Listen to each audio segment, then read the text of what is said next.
Ladies and gentlemen, clergy, diplomatic staff, special guests, members of Parliament who will be here a little bit later, ladies and gentlemen, it's just exciting to see the room full tonight. I'd just like to point out, if you need translation, there are translation devices off to the side. We have translation tonight, so if anyone needs that, please avail yourself of that. And I wish it was required. I hope we've gotten some people here who actually do need to use that. My name is David Anderson, and I'm a member of Parliament from Western Canada, from a riding called Cypress Hills Grasslands. Over the last few years, one of the things that I've focused on has been the issues of religious freedom. A number of your faces look pretty familiar. We've had about 6 forums on religious freedom since 2010, and I know that some of you have attended those. They've been well attended. And I can just assure you that we haven't set those aside. It was actually attendance and interest in those that really convinced me that this evening would probably be a valuable addition to what we're doing, and hopefully we can learn some things tonight.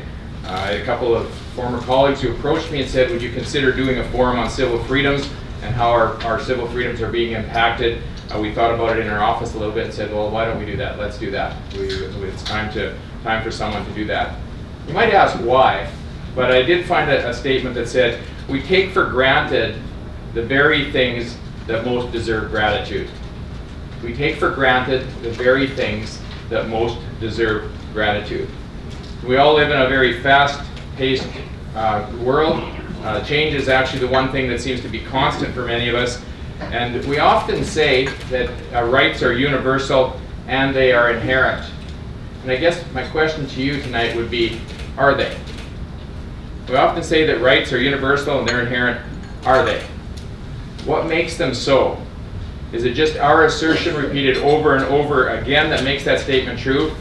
Or is there something that makes our freedoms and liberties universal? Or are they far more relative than any of us would like to acknowledge? If we look around, we can see that rights and freedoms are not consistently applied around this globe. For many people around the world, the basic freedoms that you and I enjoy, that we take for granted, are but a very distant aspiration.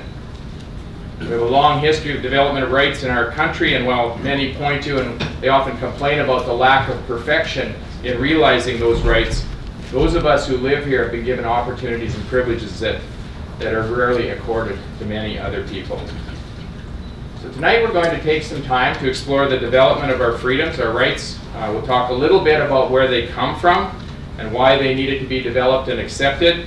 We'll talk about the seeds of freedom that sprouted and grew and what that crop looks like today.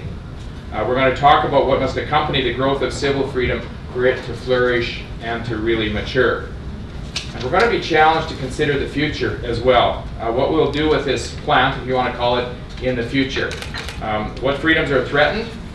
Which freedoms can we see as absolute? And where would those freedoms fit in the hierarchy of rights? Will our freedoms continue to grow, or will they be pruned back to a fraction of what they've been in the past? And I guess to finish with the plant analogy, we might say, are our civil freedoms destined to blossom or to fade away and to be put on the compost pile of history? So that's why we came here tonight. We're going to do this in 3 phases this evening. If you've been at our other forums, you'll be familiar with the format. First tonight, to set the stage, I want to introduce 2 individuals who are engaged in the fight to maintain our rights and the initiatives that they are part of. They're going to talk to us for a few minutes each. And they were the genesis of this evening, and I believe it's important that we need to hear from them about who they are and what they are doing.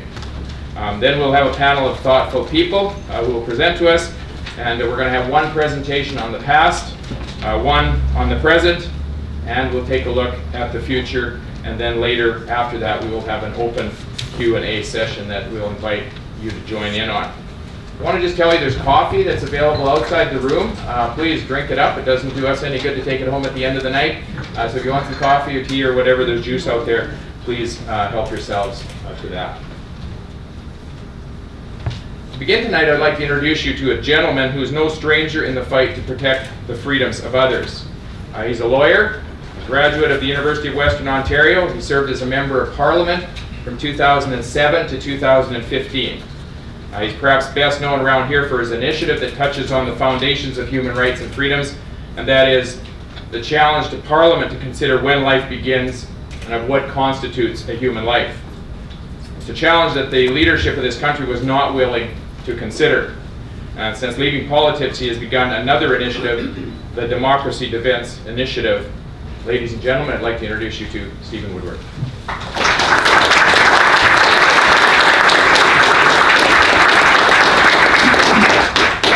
Thank you very much, and good evening, everyone, and thank you to David for that kind introduction, although I must say I wasn't sure what to make of it when David said he was going to introduce two people who were the genesis of this evening, and then a panel of thoughtful individuals. But I hope you'll find that my remarks are thoughtful also, and as a special favor to everyone here, I'm going to try to stay with my notes, else I'll take 3 times as long as you would want me to. I want to thank all of you for joining us here today. I am here today at the kind invitation of MP David Anderson, both as a former Member of Parliament and also as Director of the Democracy Defense Initiative, which has a very keen interest in preserving basic freedoms for all Canadians.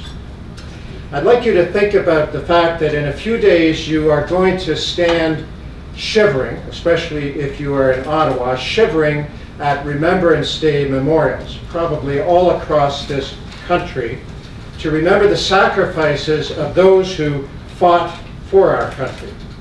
And when you hear praise for those who sacrificed and died to protect your freedoms, ask, did they sacrifice and die to protect your freedom to follow your own conscience?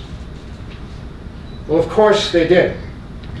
And yet doctors today in Ontario are actually subject to penalties if they follow their conscience by refusing orders to refer people to suicide providers. Doctors in Ontario today are actually denied the right of conscientious objection, which in Canada we give even to soldiers conscripted in times of national crisis.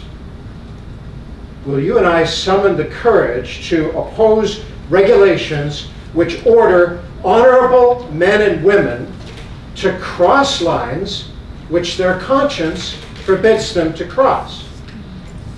And when did any authority in Canada even get that power? How long has it been in Canada since anyone was ordered to do anything that they believed to be morally reprehensible? Until now, in our own day, in our own country. And how long will it be before you and I stand up in defense of freedom of conscience that past generations fought and died to protect? So when you gather at those Remembrance Day memorials, also ask yourself whether the generations who came before us died to protect your freedom to choose your own beliefs. Did they fight to preserve your freedom to associate with whomever you choose? Well, of course they did.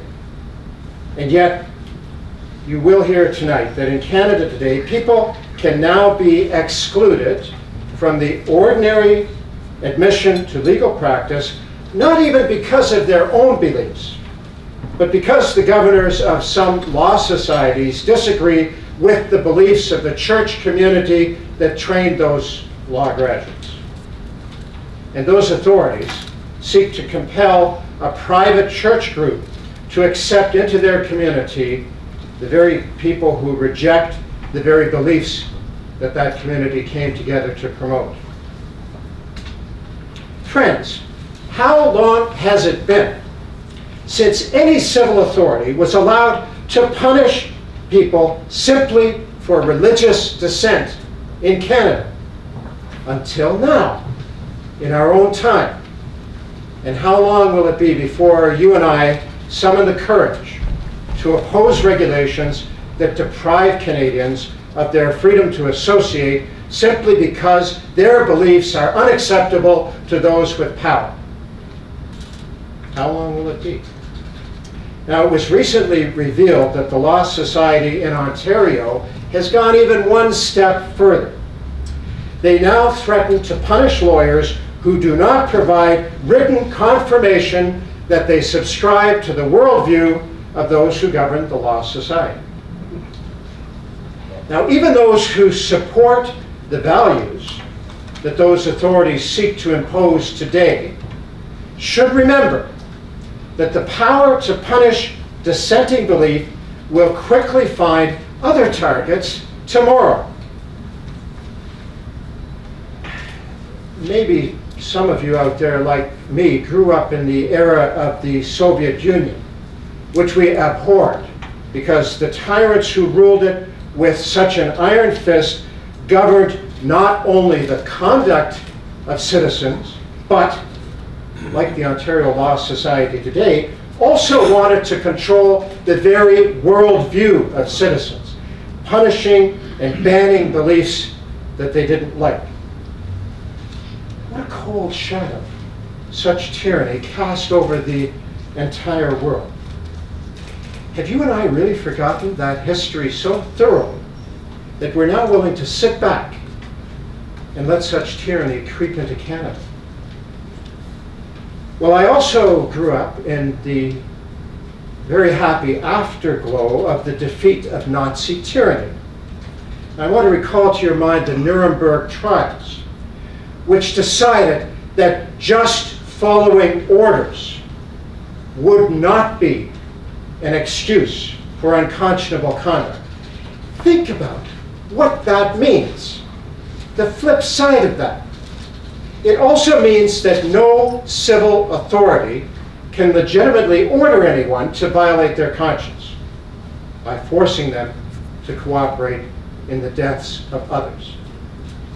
Will you and I now allow Canada to abandon those principles? When civil authorities lack the restraint demanded by democracy, they really do become tyrants who are, quotes, more equal than others, to use George Orwell's ironic phrase. No one is safe if we let powerful people deny the basic freedoms of any individual or group. Tonight you'll hear about measures which eliminate the basic freedoms which we all once enjoyed in Canada. And I want to tell you my conclusion. When you connect the dots between the Law Society's new worldview allegiance requirements, the exclusion of graduates from the public legal system because of the beliefs of their private church community, the penalizing of the free exercise of conscience by doctors, restrictions of free speech at universities, the adoption of violent tactics by increasing numbers of so-called progressive to silence their opponents, the elimination of parents' roles in the education of their own children, and so on, and so on. What emerges is a very clear picture of the rapid descent into authoritarian governance in Canada today. The Democracy Defence Initiative was formed to respond to that challenge by inspiring and educating Canadians to demonstrate their commitment, your commitment, my commitment to basic freedoms. Our website is www.democracydefense.ca, and I hope you will take a stop at the table at the back of this room and pick up as much or as little of some of the printed material that we have brought along tonight. Now, some of the victims of these measures are pleading for protection from the courts. But while court applications are indeed absolutely necessary, they are nowhere near sufficient. You know what? It is actually the job of our elected representatives to protect our basic freedoms. Canadian freedoms, by the way, were not invented with the 1982 Charter of Rights and Freedoms. And we need to be reminded that our freedoms don't depend upon that 1982 charter, but rather upon 1,000 years of legal history, won by the blood and the sacrifice of those who came before us. We need to also be reminded that even the courts are merely another arm of government authority after all. And indeed, in some past times, have been complicit themselves in the denial of freedom. The King's courts, too, have from time to time needed to be restrained by the bravery of elected representatives in Parliament and elsewhere. However, many of our elected representatives today simply do not see measures which eliminate basic freedoms as, quote, ballot box questions. Now, that's a euphemism that we politicians use to mean issues that might get us elected or get us unelected. Those are ballot box questions. And so long as too few Canadians are willing to invest their time and resources toward demonstrating that they do in fact care about preserving freedom, many politicians aren't going to care either. Now, the challenges that we're going to hear about tonight are not simply predictions about some dark, distant future. We're going to hear about urgent and real events happening in Canada now, as we speak. But you know what? Many Canadians don't even know that Canada's hard-won freedoms are being challenged, unless, of course, they are the ones whose freedoms have been taken away. Canadians have enjoyed freedom for so long, we can hardly believe it when we see freedoms being erased in our own country. So I have concluded that we should be prepared to march. We should be willing to rally and to demonstrate publicly in defense of democracy. We should be ready to physically show up in support of democratic freedoms. And you know and I know that our children and our grandchildren will pay an increasingly heavy price tomorrow if good people remain silent today.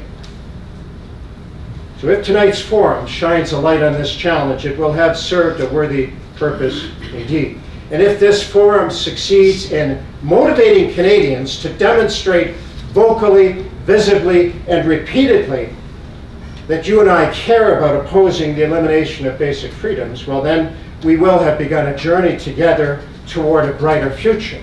The time to act is now. Thank you for your kind attention to my words tonight, and thank you for your interest in Canadian freedom, and a very large thank you to David Anderson for bringing us together. I hope that you will enjoy this evening's presentations.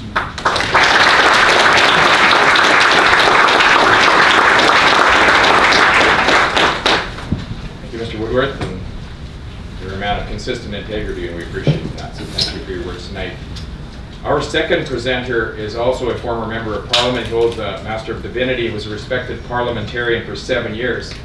He has put his life where his mouth is, pastoring for many years, leader of people, serving as a member of Parliament. He and his wife Louise have been married for 50 years, working together, leading others, and opening their home and their family to those who did not have a place, and they did provide them with that. He's the chairman of Freedom Defence Canada. I'd like to introduce my former colleague, Reid Elley.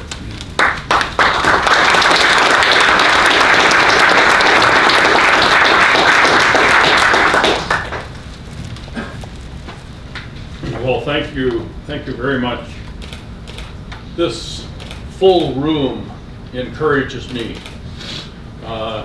It means that you have felt a vested interest in this topic, and you have come out tonight to demonstrate that. So thank you for coming. I want to thank David Anderson for hosting this as a member of Parliament. I've known David ever since I was elected in 1997. No, He has known me since he was elected in 2000. I was here before he was. And I always appreciate David. And he has a son actually in Nanaimo, not far from where we live. Tonight I am talking to you with several hats on. And yet they all come together in my concern for the erosion of our rights and freedoms by governments and quasi-government organizations like human rights commissions and other bodies like the legal societies across Canada. So I just want to share a little bit about my background as to why I am here tonight. Well, first of all, I'm a father of 9 children.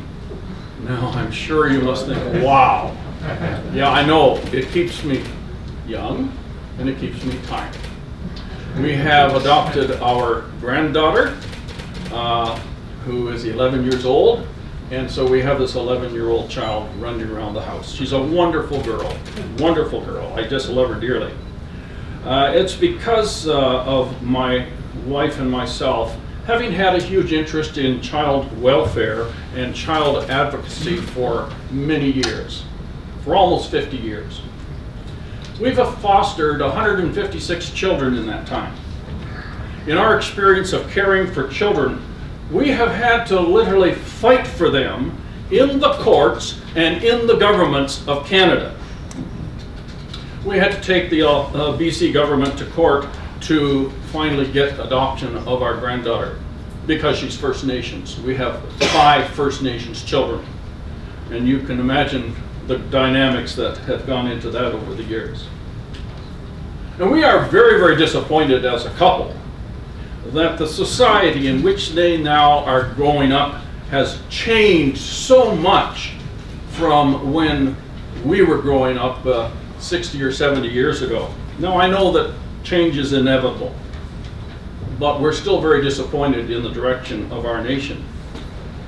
Indeed, many of the problems which forced these children that we cared for into foster care have only grown because of the actions of government, and to the extent that there are now many more foster children needing homes than ever before. And that's a tragedy. That's a national tragedy. Now, secondly, I've been a pastor for over 50 years. During that time, I have been involved in the lives of thousands of people who have come to me with their problems and their concerns. I can't think of many situations that I have not dealt with in this professional role of pastor, counselor, and teacher. And the stresses that I found in relating with people, the stresses on family life particularly, are often today the result of government decisions and quasi-government bodies who have started to exert more and more control over everyday family life in Canada. Thirdly, I was a member of Parliament for just over 7 years.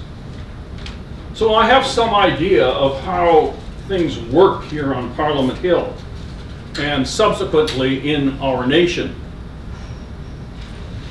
Unfortunately, in the present restrictive climate of particularly free speech in our nation, I often think that present-day MPs may be presiding over the slow destruction of our democracy, one of the oldest in the world.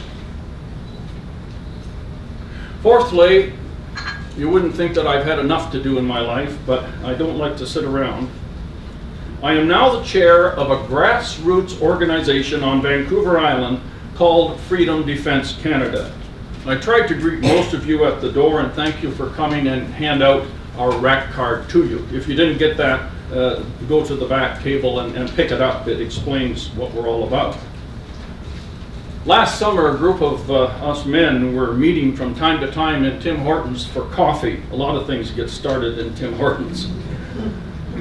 When we came together, we inevitably found ourselves horrified by what we saw going on in our nation. deeply disturbed, disappointed. At one point, someone said something to the effect that we should stop complaining and start doing something about it. Thus, Freedom Defence Canada was born. We exist to give people of traditional views on social issues a voice in our nation. We are not connected to any particular religious group, and we are not connected to any particular political group. What we want to do is bring people together to let them know that they're not alone. Very often in this fight today, we think, oh, we're the only people that think this way. It's not true. In many cases, I believe that we are the silent majority. So we equipped people, bringing them together, to do something about situations that we sometimes find very offensive and extremely disappointing. To that end, we've held 3 public meetings on Vancouver Island where we have brought expert people to talk to us about what is happening in our country and suggest to us ways that we can be helpful. Our most recent meeting was addressed by John Carpe of the Justice Centre for Constitutional Freedoms, and he spoke to an absolutely full, packed-out house of almost 120 concerned Canadians in Duncan, BC. Now, what we discovered as we saw this organization grow was that there were similar groups springing up across Canada spontaneously to address the problems that we saw in our society. One of these groups is our co-sponsor tonight, Democracy Defence Initiative, and chaired by former MP Stephen Woodworth. Now, what we found was that we had a lot in common. We could talk about shared concerns on social issues like euthanasia, conscience rights for doctors, government-imposed sex education curriculums that attack traditional moral values and try to make the state become the teacher to our children. Law societies who want to take away the rights of Christian educational institutions like Trinity Western.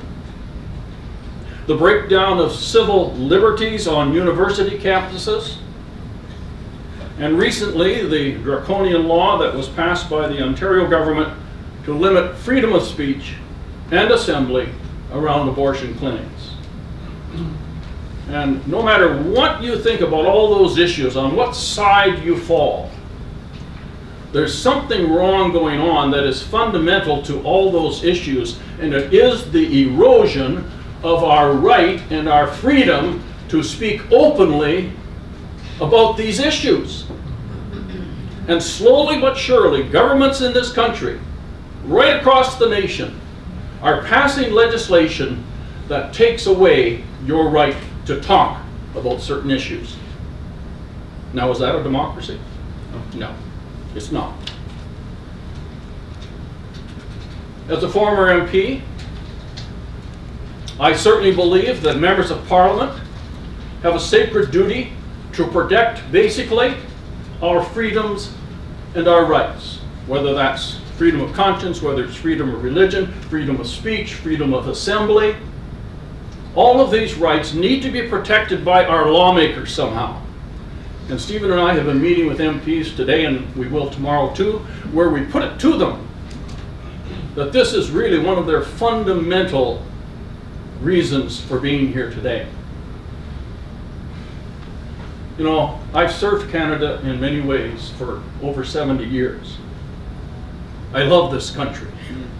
I remember once when I was an MP, somebody came up to me and said, "Do you fly a Canadian flag?" What a silly question. Of course I do. I love the flag. I love the country. But I mourn the loss of so many traditional values which I believe made this country one of the greatest nations on earth. But we are changing. And we are changing remarkably quickly. Now I know that in God's good time, I don't have that many years left on this earth. It would be a lot easier for me to just fade into the past and enjoy my retirement. But I can't do that.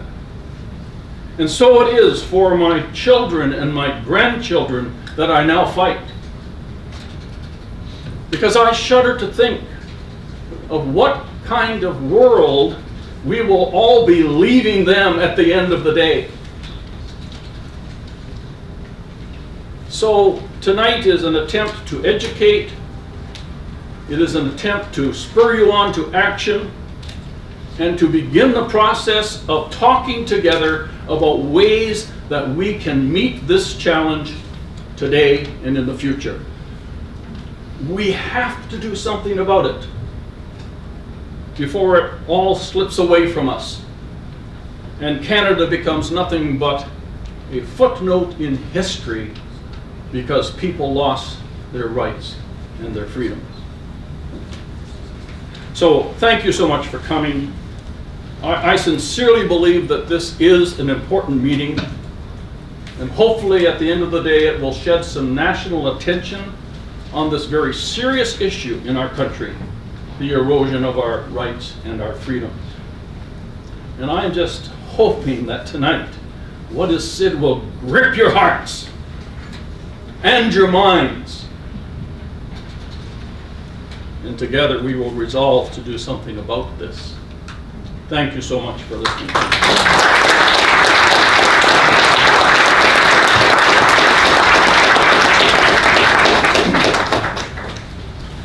I'd like to invite, there's some people at the back. If you want to come up and sit up here, there's some seats in both the front rows here, so there's a few scattered out around. So if you want to come forward and have a seat, please do that.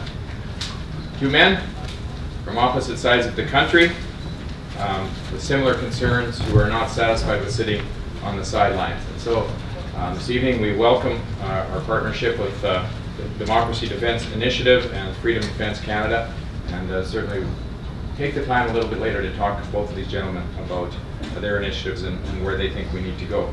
And that'll certainly be part of the discussion as well. Disraeli said, "Nobody is forgotten when it is convenient to remember them." I thought about that in terms of these rights. When it's convenient to remember rights, we hear people speaking about them a lot, but have we fallen in a situation where many of these things are forgotten except when it is convenient to remember them? And I'm going to come back to that later, but it's convenient to remember a few other people here, and some of our colleagues are here. We're not here alone. I just wanted to introduce, I think, the members who are here tonight: Arno Viersen, Kevin Sorensen, Ted Falk, Kathy Wagenthal, Bev Shipley, Harold Albrecht, Brad Trost, Jim Aglinski, Scott Reed, and former MPs David Kilgore and Pierre Lemieux. If I missed anyone, I'd certainly like to recognize you later. But just want you to know that when you're discussing these issues, you're not just talking to thin air here. There are people who are very involved and interested in them. Let's move on to the second part of our evening here. If you look on the back side of your bulletin tonight, there's a quote from John Diefenbaker. And he said, "I am a Canadian, free to speak without fear, free to worship in my own way, free to stand for what I think right, free to oppose what I believe wrong, or free to choose those who shall govern my country. This heritage of freedom I pledge to uphold for myself and for all mankind." There's no reason that we shouldn't be able to say that in the present and into the future. Or is there? We have a great history. This country has developed. It's turned into one of the greatest countries in the world. We have legislatures that are seen as being a representative around the world. We are a place of rights and freedoms. We have the participation of so many people in public life in this country. We have great privileges. It's probably the best country in the world, I think. When you fly across the country and you see the opportunities and the privileges that we have, you realize how blessed and how fortunate we are. A lot of that comes out of our past and our history. We have great responsibilities. We have freedoms. We have all of the basic freedoms available to us, and then we need to discuss about how do we take that responsibility, how do we maintain those, and how do we share them. Do they exist in a vacuum? That's the question I asked a little bit earlier. I would say the answer is no, and that's why we brought three experts here tonight to talk to us a little bit about these issues. Dr. John Robson is going to speak to us about the historic development of basic freedoms. He is a commentator-at-large, news talk radio. He's a National Post columnist, documentary filmmaker, invited professor at the University of Ottawa. Holds a BA and MA in history from the University of Toronto, a PhD in American history from the University of Texas. He's worked in academia, think tanks, politics, as well as doing print, radio, and television journalism in Canada. He has produced and hosted the documentary The Great War Remembered for Sun News Network, and the crowdfunded documentary companion book Magna Carta, Our Shared Legacy of Liberty in 2015. I suspect you might hear a little bit about that tonight, as well as the crowdfunded documentaries True, Strong and Free, Fixing Canada's Constitution and a Right to Arms in 2016. So, Robson, would you please come forward?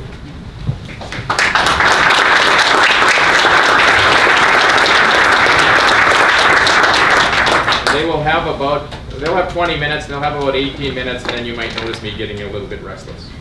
Right.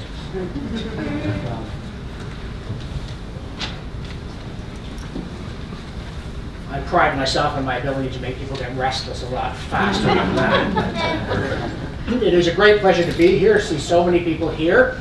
And my job is basically to cover 800 years of history in 20 minutes, and also to work in some really, really fun constitutional theory. Actually, that's not quite true. I think I'm going to try and do more like 1,000 years of history, so you'll forgive me if I blur a few of the details. But the reason for my title, and the reason we made the documentary on Magna Carta, is that this document, although it's so old that it's written in kind of pidgin Latin on it, something peeled off a sheet, is not just something interesting that happened in the past. It's not just something that we might look at and say, hey, we should try some of that now. It is the foundation of our way of life. It's what makes us true, strong, and free. And the freedoms guaranteed in Magna Carta are based on a particular understanding of the nature of government, of the relationship of the state to citizens, and in fact of the nature of human beings. Ideas that are by no means universal, either in time or in space. And I also, because of the form in which I'm speaking, want to underline how Parliament evolved with surprising speed to guarantee that the rights in Magna Carta would not just be some words written with a quill on a sheet, but would be a living reality for all those fortunate enough to live in the countries shaped by Magna Carta. And it's hard to convince people that a document this old would be important. We live in a world obsessed with change. You can get the next slide. I go around, I take pictures of all these things saying, I am an agent of change, I am a rebel, that smirking prep school kid who's clearly, the child of privilege, but everybody's a rebel today. It's like that scene in Life of Brian where they're all, well, I'm an individual, and one clown in the back says, I'm not. We had a we day because we all have a cause, something we want to change in this world. And the people want to change things. They have no idea what kind of change they want. As Thomas Sowell once said, change could be anything from the Second Coming to the Third Reich. You really ought to have a direction specified before you go off in this way. But we don't, and this attitude infects our feelings about government. That we think of public policy, it's like a computer operating system. I want a new one. I want something shiny and exciting. I want it to look different. Every party's platform is about all the change they're going to bring into your life. Your miserable life might actually become enjoyable. And so it's hard to get people to grasp that they might enjoy the kind of life they have today because of something old and solid. Or Franklin Delano Roosevelt dismissing the American Constitution as a horse and buggy constitution for the automobile age. I mean, that attitude is so old, maybe it's now passé. Whereas the tradition of looking backward for rights and good government was already venerable 800 years ago when Magna Carta was forced upon a reluctant bad King John at Runnymede. It's so old that it doesn't have formatting. We're lucky it has punctuation. It's in Latin. And yet, Magna Carta and the role that it played in allowing Canada to be the great country that it is remind us it's not change that makes us fully human. It's a protected space in which to be moral actors, to work out our own salvation in fear and trembling. And we have that because of Magna Carta and because of all the people who rallied to that cause over a great many years in defense of rules that still resonate today. You know, like the one that says nullus liber holo capiatur, vel imprisonatur. Of course. And people always say, you know, that's not a language I speak. But it is. Because, next slide please, translated into English, this clause of Magna Carta says, no free man shall be seized or imprisoned or stripped of his rights or possessions or outlawed or exiled or deprived of his standing in any other way except by the lawful judgment of his equals or by the law of the land. And the next clause, to no one will we sell, to no one deny or delay right or justice. And these, by the way, are one of the 3 pieces of Magna Carta that are still law today in the United Kingdom. The other 2 are the freedom of the City of London, and of course, the first one, the freedom of the church. And I would say right at the outset that to no one will we sell, deny, or delay right or justice. They had it better than we do today. Justice in this country is not for sale in the crude sense of bribery. I would not recommend taking an envelope full of money into court. But if you think about how long legal proceedings take, Conrad Black isn't rich enough to withstand the juggernaut. Justice is not available to the average person. Justice is not available in a timely way. And justice delayed is justice denied. Now, the idea that the rules have to be fair, I think, is cherished in principle by everybody. It doesn't matter what their partisan affiliation or political philosophy. It's in our charter. Next slide, please. Whereas Canada is founded upon principles that recognize the supremacy of God and the rule of law. Sorry, I did say supremacy of God, that one. Don't take that one into court either, is my advice to you. But the rule of law, there it is. But some people think this only dawned on us in 1982. It never occurred to us until Pierre Trudeau came along and said, hey everybody, we should have the rule of law. And we said, thank you, yes, we should. No, it comes out of Magna Carta, as does this golden thread of self-government. And of course the system wasn't perfect in 1215. The system wasn't perfect in 1615. The system wasn't perfect in 2015, you know. When human beings are involved, perfection is elusive. But there are things that you need to acknowledge that were wrong in 1215. Because one of the problems with Magna Carta was that the circle of protections that it drew, it did not draw widely enough. There were people who were left out. And the other problem is that the walls of protection were not strong enough. And so both of these things need to be constantly attended to. And one of the ways in which Magna Carta does attend to these things is it has an enormous focus on due process. You know, it's no good having the fanciest rights in the world, as they did in the French or the Russian Revolution, if you go to the government and say, hey, I'm supposed to have free speech, and they cut your head off, send you to Siberia. You know, in France, if you tried to assert these rights, you went to the guillotine. In Russia, you went to Gulag or Lubyanka. In England, you went to a lawyer, and you got your rights. So here's another, the original clause 17 of Magna Carta. Ordinary lawsuits shall not follow the royal court around, but shall be held in a fixed place. Right, and you can't get people chanting that like you chant liberté, égalité, fraternité. But this is enormously important because at the time of Magna Carta, the Angevin kings of England held enormous territories in France. They were more interested in their land in France than they were in their land in England. I mean, bad King John, or John Lackland, well, he's Jean Santerre. He didn't speak a sentence of English.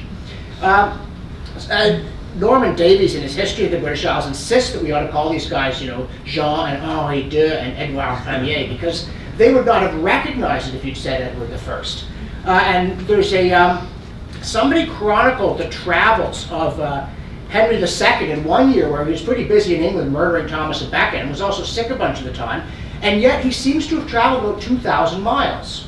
So if you have to go and get justice from the king, you don't need some peasant racing and clutching at his muddy boot as he gallops off unexpectedly.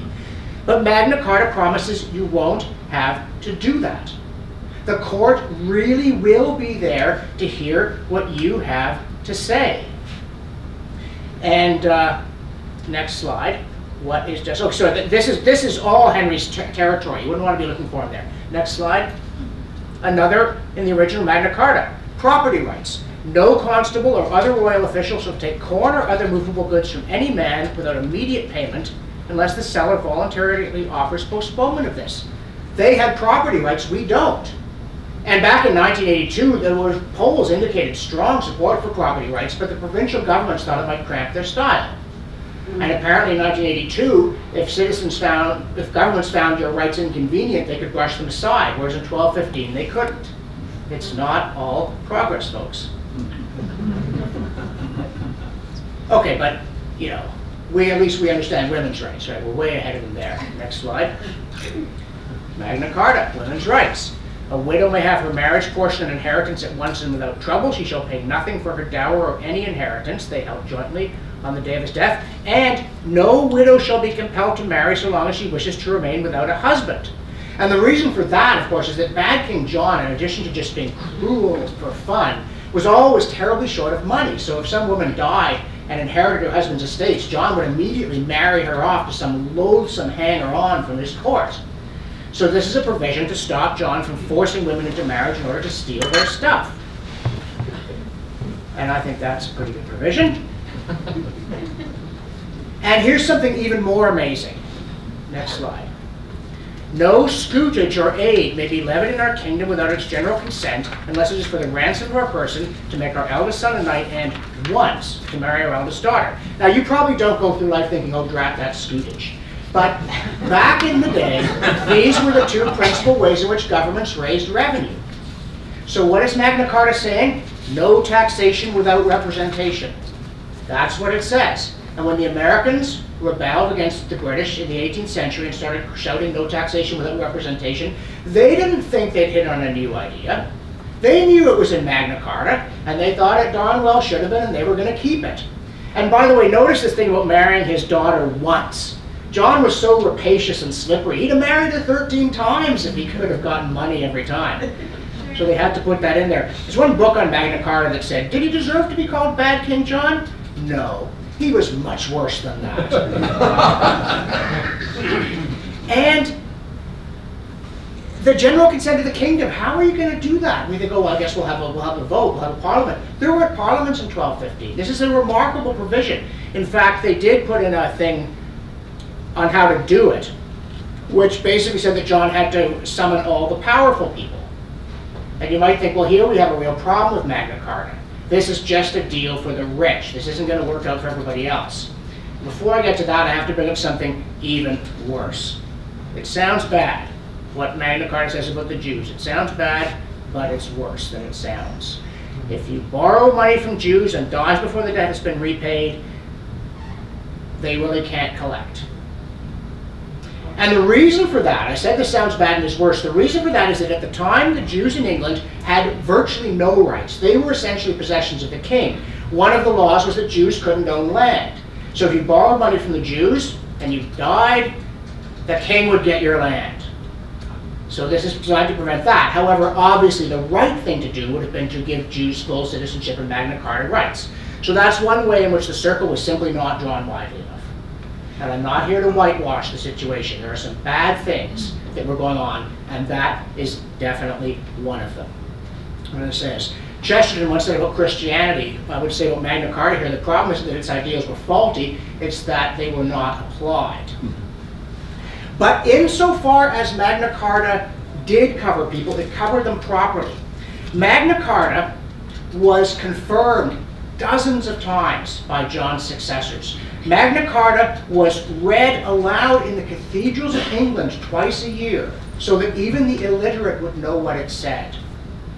And it was legislated eventually that any law contrary to Magna Carta was null and void.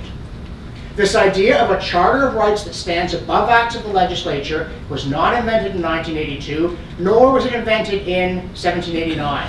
In both cases, and in one case consciously, and the other one not, it was copying the fact that Magna Carta stood above the law. And again, you will find people saying, yeah, sure, fine, but Magna Carta was just a deal for the rich.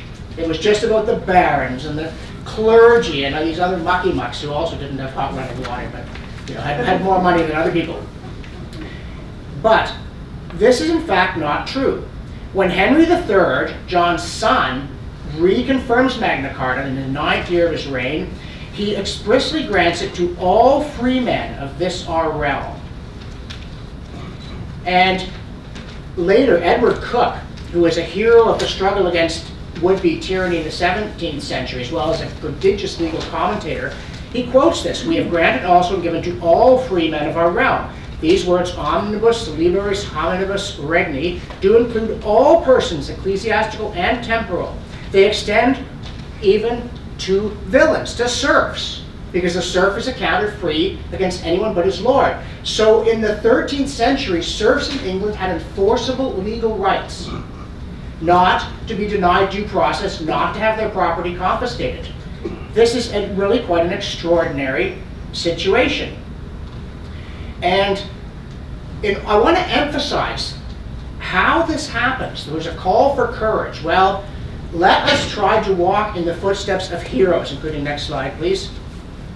That is the tomb of Stephen Langton, which is now half in and half out of Canterbury Cathedral. When he died, they gave him one of those nice outside tombs, and then later they moved the wall, and so he wound up with his head inside and his feet outside. That's nice in a range or something. But Langton is the Archbishop of Canterbury, and John does not think this is a good thing. And John will not let Stephen Langton into England, and this escalates into a serious conflict with the papacy. Finally, the Pope excommunicates John, and all England is under interdict. And then he declares the throne empty and mentions to the son of the King of France that he might want to go sit in it. So John buckles, and he says, "Oh, I thought it was a different Stephen." "Fine, Stephen Langton, of course. Send him over, send him over." So Langton comes in, and he absolves John of all his hideous misdeeds, but on several conditions, one of which is that he respect the liberties of his subjects. John says he will, but of course he's lying.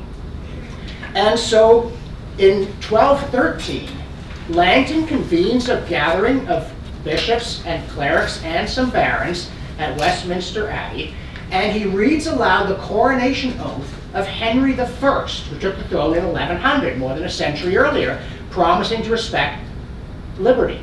And he says to this gathering, we need to make this wretched King John reissue that thing and add some other provisions to it.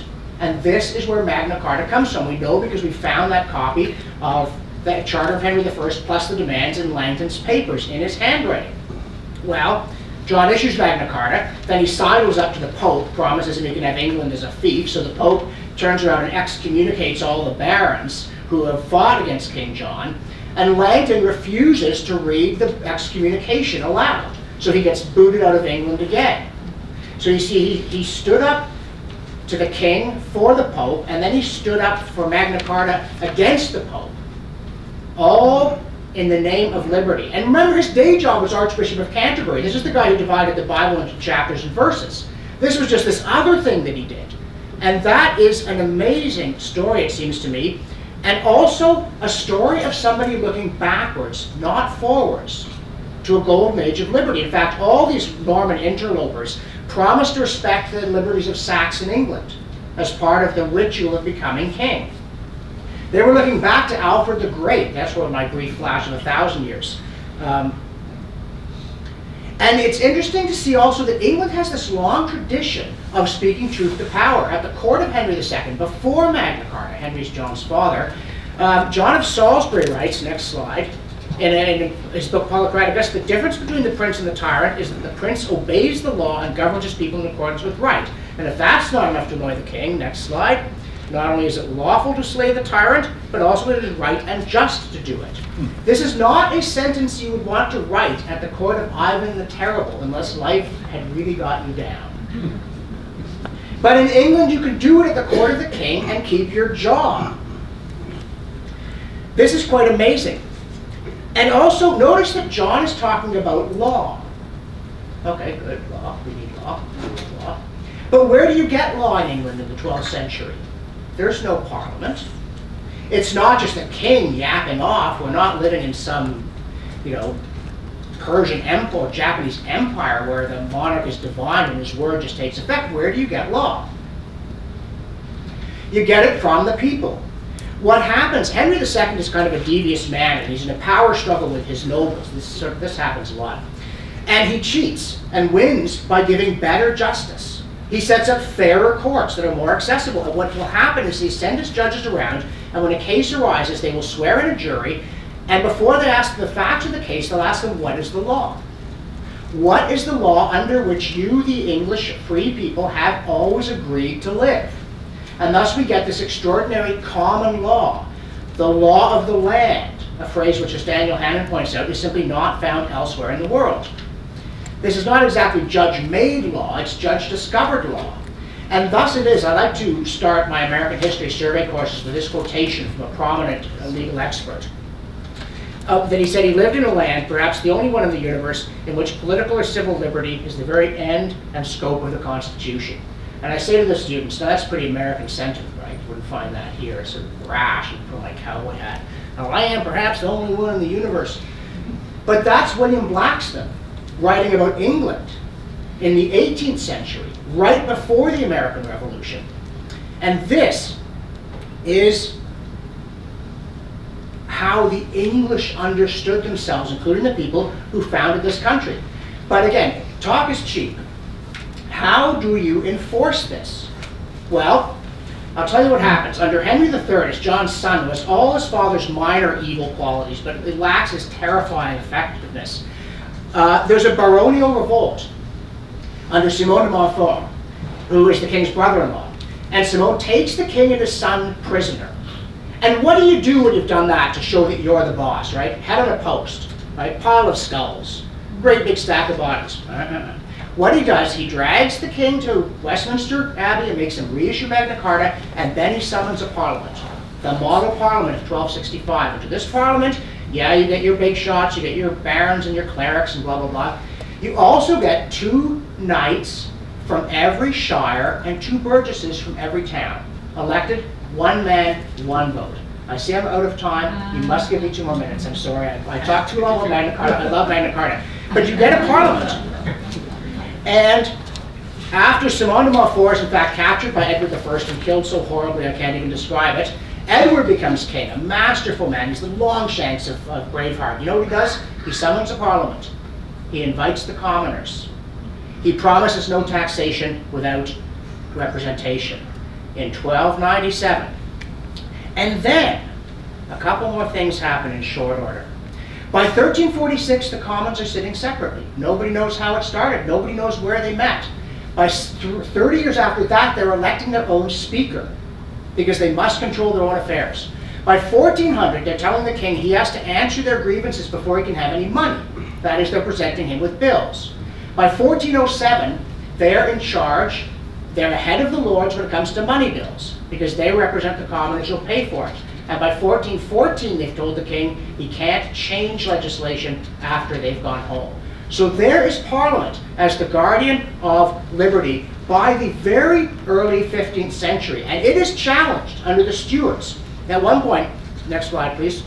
Keep going. Keep going. Okay, I'm sorry. Edward Cook is somebody I'd like to talk about, but I can't. Next slide.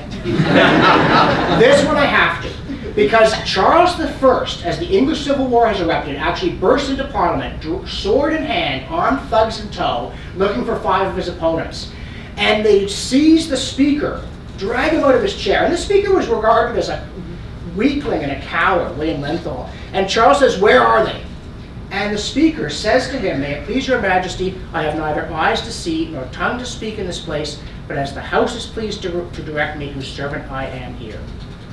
And it is the independence of the legislature from the executive, even under imminent threat of death, that kept the liberties of Magna Carta alive. And that is why, to reduce it to one sentence, the fact that the legislature has become an appendage of the executive, the fact that members of Parliament or provincial legislatures think that they are members of the red team, the blue team, or the orange team, and all they're trying to do is get hold of executive power and then vote for any fool thing it says, is destroying a bastion of our liberty. If you want to know more about that, please watch the documentary. It's on YouTube for free. If you really like it, you can buy a copy because this is how I make my living. Great. But Parliament did not evolve to govern the country. Parliament evolved to make sure that the government respected the liberties guaranteed to us in Magna Carta. And that is what Parliament has to do if we are to remain free.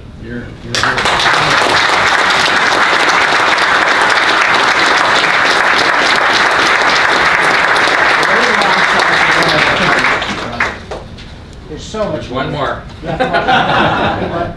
You just have to. There. Thank you, John. It's fun to listen to somebody who really loves what it is that they are doing and that they're focused on. So thank you for that. Jay Cameron is going to speak to us next. He's the Litigation Manager at Justice Centre for Constitutional Freedoms, a nonprofit law firm dedicated to the education and defense of Canadians' constitutional rights, particularly freedom of religion, conscience, speech, association.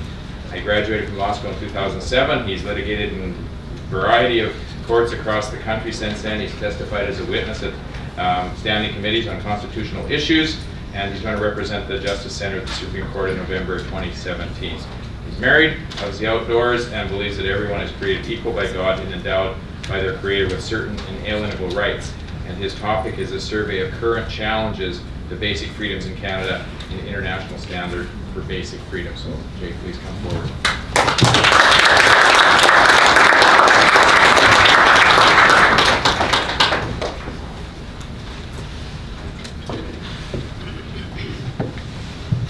Members of Parliament, if there are any judges here, my lords and ladies, distinguished guests, ladies and gentlemen, it is an honor to be here and to appear before you. The Justice Centre is a nonpartisan, non-religious charity that receives no government funding. It exists to defend Section 2 freedoms through litigation and education. And I was going to make a joke about suing the government here, but I see that my speech editor took it out. We are all here to talk about weighty matters tonight. But before I get into a discussion of the challenges to Canada's constitutional freedoms, I must say first a word about our Constitution itself. It is important to recognize that we are privileged to call this beloved land home, but it is equally right to recognize that Canada is what it is because of the foundational principles in its Constitution. And if I could get the first slide, please, the next one there. This is the only slide that's going to be up here tonight. And the reason it's up there is so that you can see what your rights actually are. Unfortunately, what you're hearing that your rights are, or how they're supposed to be balanced in regards to equality rights or inclusivity rights, that's different than what your rights actually are. There they are right there, the first page of the Charter of Rights and Freedoms, enacted in 1982. It recognizes and establishes certain freedoms as of primary importance, directly below the recognition of divine supremacy. The freedoms of conscience, religion, thought, belief, opinion, and expression, assembly, and association are preeminent. And from their preeminence in our Constitution, it is seen that the framers of the Charter envisioned a God who not only values freedom, but places primary importance on it. And if you don't remember anything else from this talk, remember that. The Charter not only speaks of these freedoms first in line for protection by the state, but you will notice there that under Section 2, it says that certain rights that you as Canadians have are fundamental. Now that's unique language because no other rights in the Charter are termed to be fundamental. The word fundamental means a central or primary rule or principle on which something is based and forming a necessary base or core of central importance. Just as the rights of conscience, religion, opinion, and expression and assembly are fundamental to the citizen, so the state is to consider that their obligation to protect those freedoms is a fundamental obligation.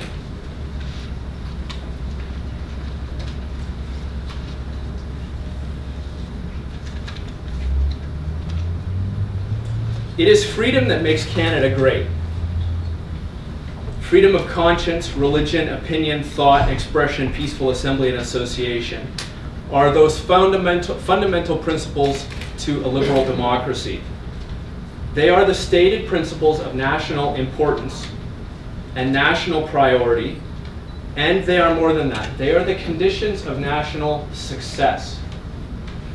Those freedoms are the conditions of national success. Canada is great and will remain great insofar as it remembers these principles and strives to uphold them. But this is a generational question. Every generation must come to terms with these sacred and foundational principles and determine whether they will stand to defend them or whether the trust of previous generations will be abandoned. Every generation must face the test of whether or not fundamental freedoms of conscience and religion, thought and expression, assembly and association will be upheld. Today we are in danger of failing this test like never before in Canadian history. There is a kind of social amnesia which forgets the somber persecutions of the past which led to the protections of human freedoms. It is too easy to forget those who suffered for their thoughts and beliefs and associations in the past, who lost property, their professional standing, or their lives. Dr. Robson mentioned Magna Carta. Along the progression of that historical event, I think of William Tyndale, who was executed by strangling and being burnt at the stake by Henry VIII for nothing more than translating the Bible into English. Tyndale was executed for nothing more than the propagation of ideas.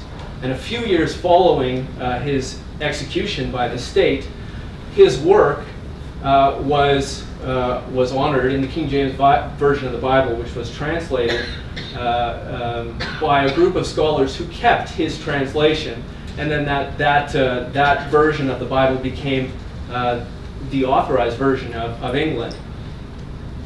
History taught our founders to place primary importance on an individual's right to think, believe, express, and associate, but sadly our governments and, as one of our speakers said earlier, some courts,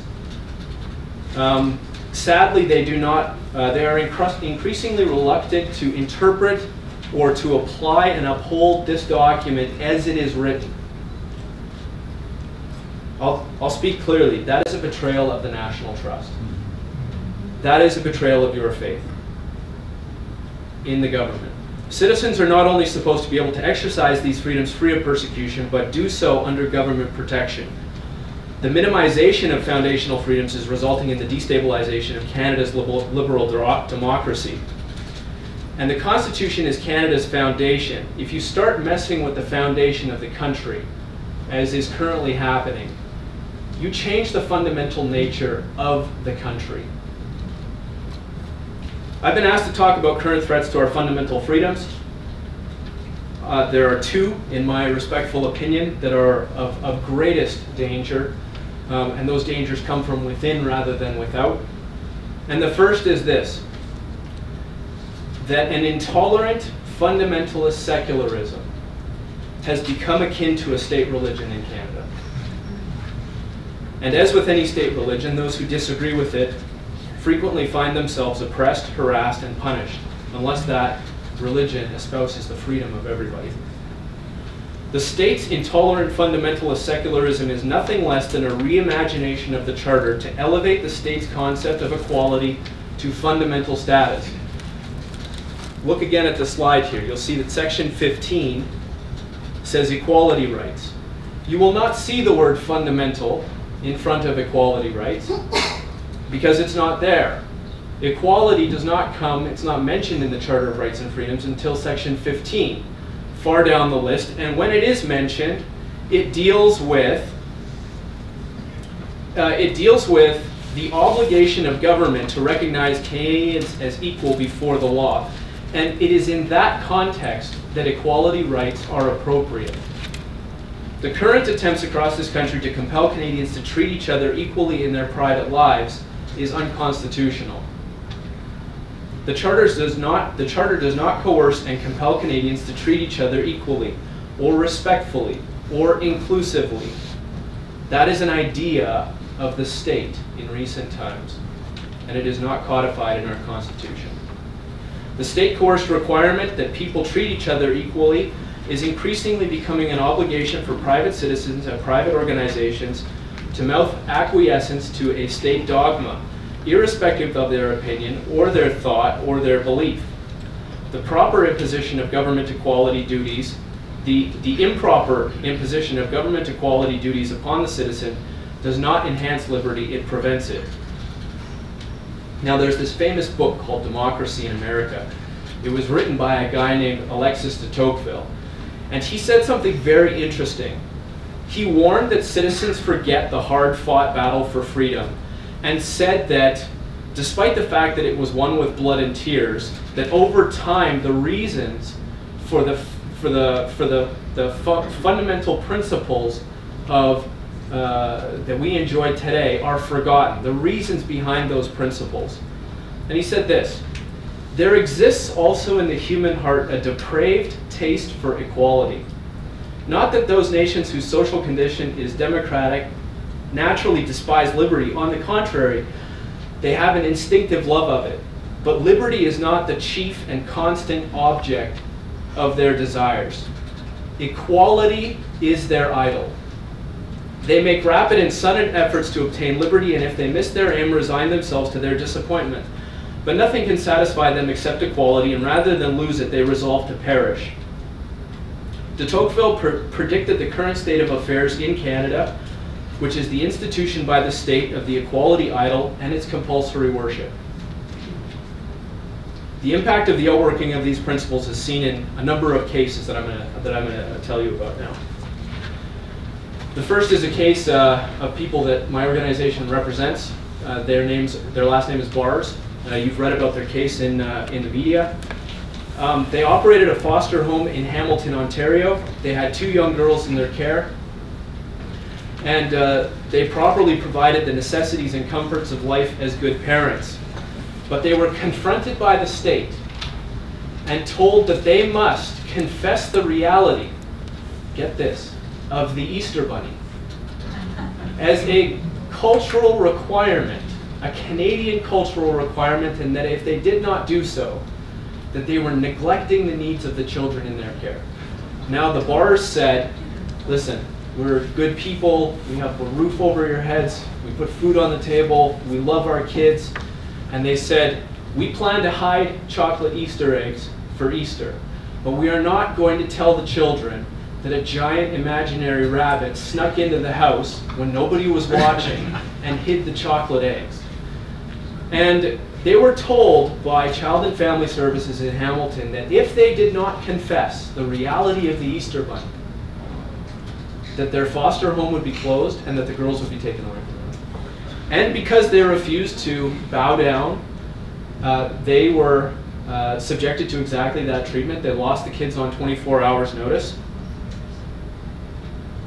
And of course they were devastated. Now, one of the earlier speakers discussed the Law Society of Upper Canada's inclusivity policies. In Ontario, it is not sufficient anymore to be a competent lawyer or an ethical lawyer. It is not sufficient to know the law and abide by it. The Law Society has created new obligations for 2017, and in an email sent to all the lawyers in the province, they advised them that they must now sign a statement agreeing to personally promote the Law Society's goals of diversity, inclusivity, and equality. It is called, which is very funny, a statement of personal principles. But there is nothing personal about it. It is nothing but coerced speech, and lawyers across the province are refusing to sign it. Think of the irony of it. The Law Society of Ontario, of Upper Canada, is telling its own lawyers that they must disavow their constitutional rights. Compelling lawyers in Ontario to say things that they don't mean is not freedom, it is ideological slavery.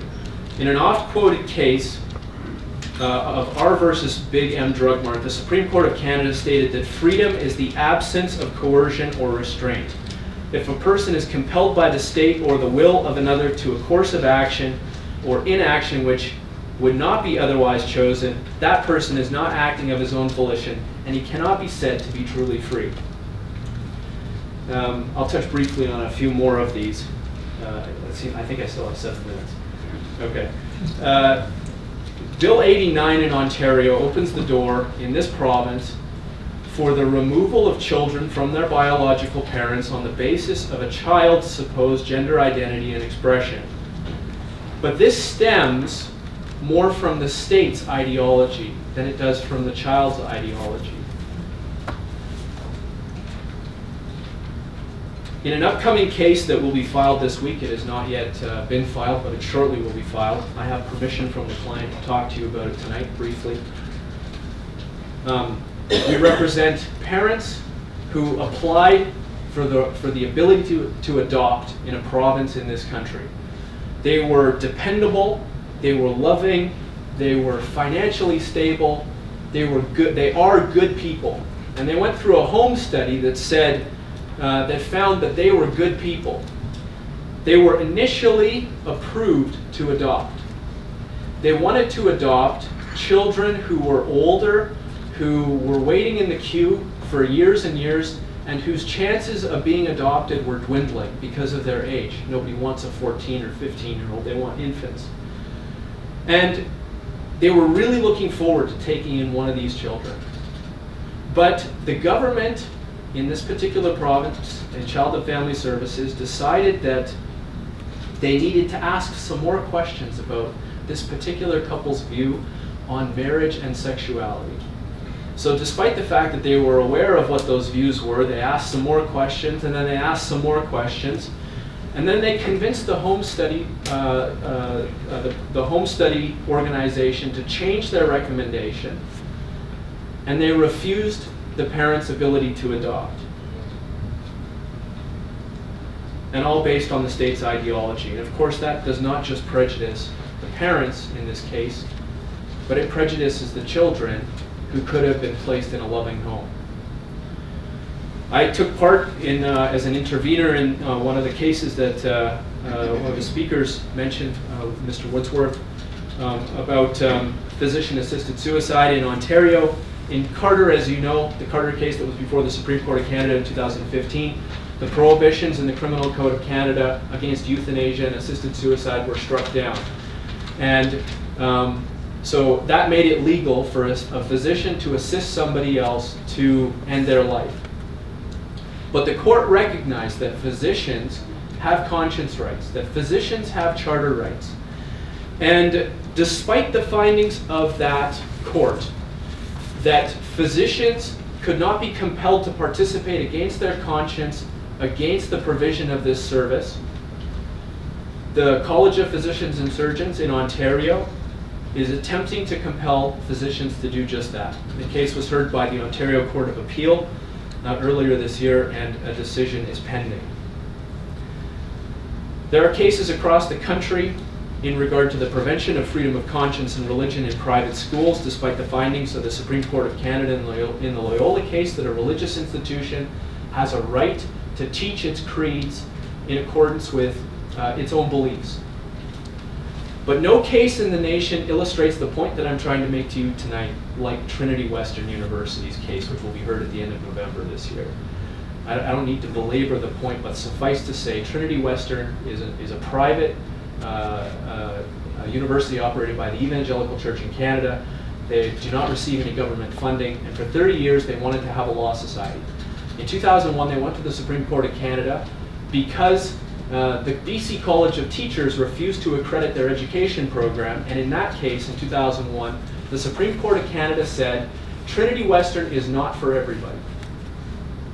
They are allowed to associate around their creed and establish requirements for behavior at the school in accordance with those beliefs. And despite that, the Law Society of BC said, after Trinity had jumped through all the hoops to get accreditation for their law school, said, we will accredit you, and then they reversed it.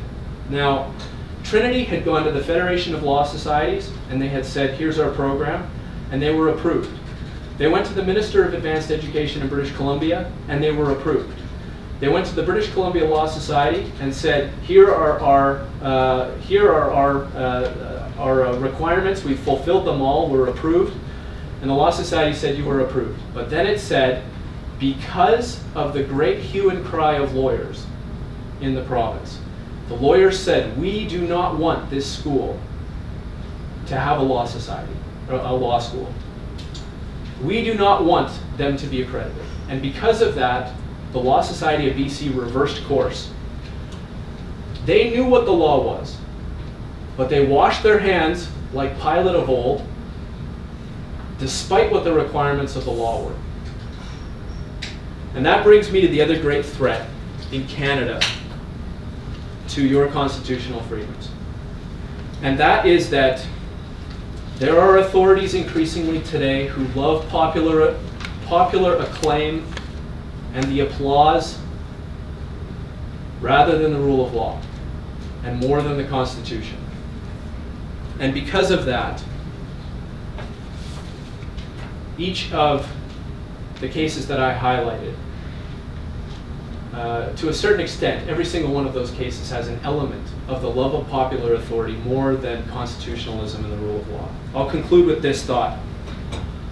We must not forget that government is just a fancy word for our peers. Those peers are put in positions of trust and authority through election, and social compact theory posits that we, independent, free-thinking beings, trade certain rights to those in authority in exchange for certain benefits.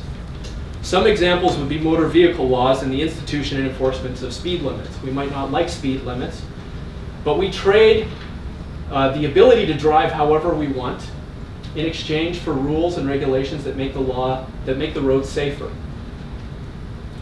The criminal law is another example. We trade the ability to respond with vigilante justice when we have been wronged by having the state police and help keep us safe.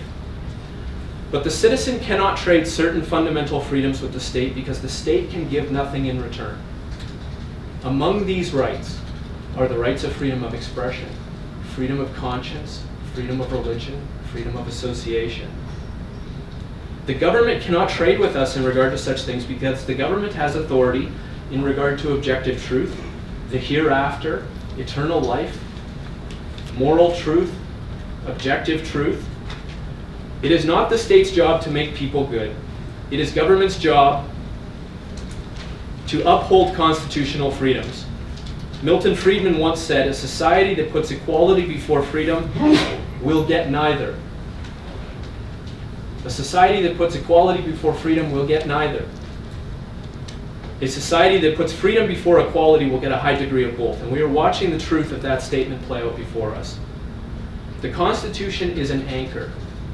And without it, an intolerant fundamentalist secularism is going to drift. And things are going to get weirder and weirder.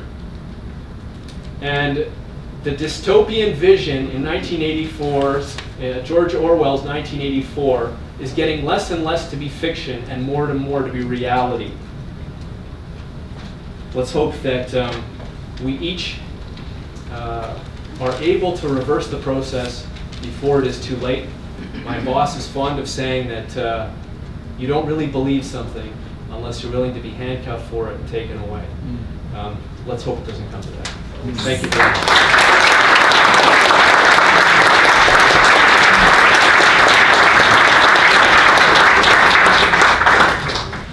Mr. Cameron.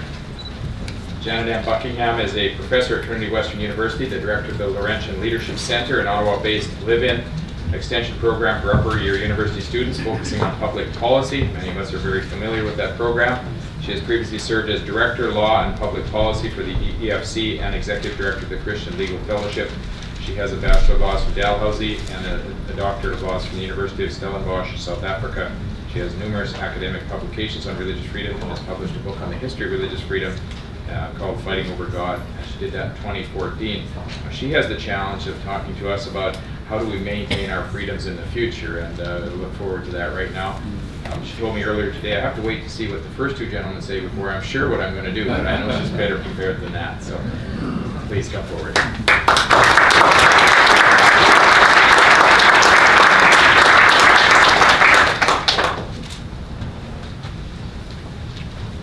Well, it is a privilege to be here tonight and talking about these important issues. I spend a lot of time thinking about the future of freedom, and I work for Trinity Western University, and I'm one of the authors of the proposal for the law school. So I have a very strong interest in a strong and robust future for freedom in Canada. It's always kind of both fun and risky to make predictions. Things in our world are changing very, very rapidly. Who knows where they can go tomorrow, or next month, or next year. Things that seem impossible can suddenly become possible. So I'm going to deal with the future under 3 categories. The first is the ongoing impact of postmodernism. The second involves the motivation of those who are limiting freedoms. And the third is the impact of technology. Postmodernism. I was born and raised in modernism. This was the scientific age, the age of space exploration.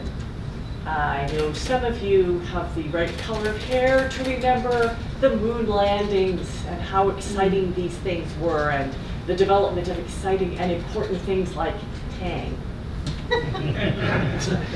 We only trusted what could be proven. Excuse me, could you lift the mic up a bit? Is it on? I can't hear you. It is on. Let me get it. Are we right now? No. You wouldn't want to miss Tang. Tang is important. So we trusted what could be proven, and freedoms were respected as long as you were seeking truth or seeking to prove truth. Postmodernism, we have seen its rise and its pervasive impact. It has its roots in the writings of French, mainly French philosophers. Its basic attribute is to deny the claims of what are called meta-narratives, which are narratives which explain the world around us. And one of those meta-narratives is the claim of religion, because it is a claim of truth and absolute truth. And postmodernists would deny that it is even possible to have a truth, let alone an absolute truth. Now, also deny the claims of the scientific age, because science is to be suspect, because you have your truth of science and I have mine, and can you really believe what scientists are saying? So some of these French philosophers are Derrida, Foucault, and Lyotard, and they are deconstructionists. Deconstructionists seek to tear down the fundamental institutions of society because they are oppressive. Derrida's writings are the foundation for ideas of white privilege. Foucault addresses structures of power, particularly how knowledge is used as a form of social control. And he argues that sexuality is socially constructed. Lyotard also has a foundational argument that the use of language is power. Now, if you wonder why I'm dealing with some of these things, some of you who keep up with the news will be aware that these are huge discussions and debates in Canada and the US, particularly at universities. Another attribute of postmodernism, a book by Philip Rieff, written decades ago, called The Triumph of the Therapeutic. The psychological person has replaced the religious person. This is the quest for personal self-being. They reject moral certitude and rebel against cultural norms. Oprah is the icon of this. It is a triumph of seeking to make things feel better for yourself. In this world, tolerance is the highest virtue. So I start here because these ideas have been translated into our culture. If language is power, then we have battles over the use of language. We have battles over he and she, and him and her. Whoever controls the microphone controls the truth. So it is important who gets to speak. It is no surprise then that there are battles over who gets to speak publicly. And you get the no platform movement. If you can shut down somebody's ability to speak, you can keep their version of the truth from being considered. The triumph of the therapeutic makes people believe that they have a right not to be judged, not to be offended, not to be exposed to ideas that make them feel uncomfortable. So this is the source for university students protesting against speakers who might challenge them in their ways of thinking. Now, oddly, for students who have been taught to distrust the meta-narrative, they seem to have adopted a narrative of their own. And that narrative leads them to believe that they should not be challenged. Well, it's hard to know where the ideas behind postmodernism might lead us. We are seeing the rebellion against cultural norms, we are seeing individualism, and we are seeing emotivism. Some of the deconstructionism that we are seeing results in the loss of the very structures that protect us as individuals from the power of the state. So I'm going to turn from the depressing things of postmodernism to look at the motivation of those who are currently working to limit freedoms. And this includes all of the ones that Jay was mentioning and other ones that you might think about. Many of the issues that Jay talked about involve insidious but seemingly minor, in the eyes of those who are arguing for them, minor restrictions on freedom. And the rationale for these restrictions is always protection of some higher value. So taking the example of the Law Society of Upper Canada, and I hold that term lightly because at the moment the Law Society is planning to change its name, and its name has officially been changed to the Law Society of blank. I am a member of the august Law Society of blank. The Law Society of blank's requirement that lawyers file a statement of principles related to equity, diversity, and inclusion. This requirement came out of a 2-year study on racism in the legal profession. And the narrative that came out of that study is that non-white lawyers, who are termed, there's this new term, racialized lawyers, have a harder time getting hired and promoted by Bay Street law firms. Bay Street is like the pinnacle for the legal practice. So the answer that they came up with is to require lawyers to file personal statements of principles saying that they are not racists and that they won't hire based on race. But this is already a requirement of the Ontario Human Rights Code. So they're asking lawyers to sign documents to say that they will comply with requirements that they already are required to follow. In addition to this, law firms with more than 10 lawyers have to file a plan to increase diversity and inclusion. Well, of course, nobody is going to stand up and say, no, I'm actually a racist, and I'm going to sign a statement saying that I'm a racist. Who can oppose this? I mean, this is a noble cause, and I think we would all agree it's a noble cause. We want to support diversity and inclusion. So those who are wanting to impose these kinds of restrictions have this noble cause behind them of fighting racism. And they've also added in gender and sexual orientation to increase diversity. Religion, by the way, has not been included in the list of diversity things in this particular approach. In social media debates, some of which I posted something on my social media and then was engaging in debates with lawyers on this. And one lawyer said, you know, this is a really small restriction on your freedoms in order to have the privilege of serving the public. The restriction on doctors with respect to conscientious objection to referring for abortion or medical aid in dying has a similar noble sounding sentiment behind it. It's for the good of patients.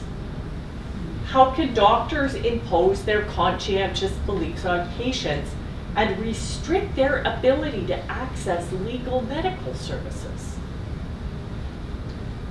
Deeply concerning to me is the move to limit religious expression. This has been happening in different forms in the US and the UK. In the US, Christian organizations have been restricted from university campuses because they have a requirement that the leadership of the organization be Christian, which is considered to be discriminatory, and violates the anti-discrimination policies put in place by the student unions at American universities.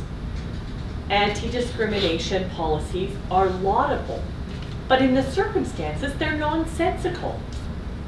In the UK, a Christian group was told that they could not have a table at a clubs forum for first-year students, and the rationale was that they might be offensive to some students on the basis of their stand on homosexuality.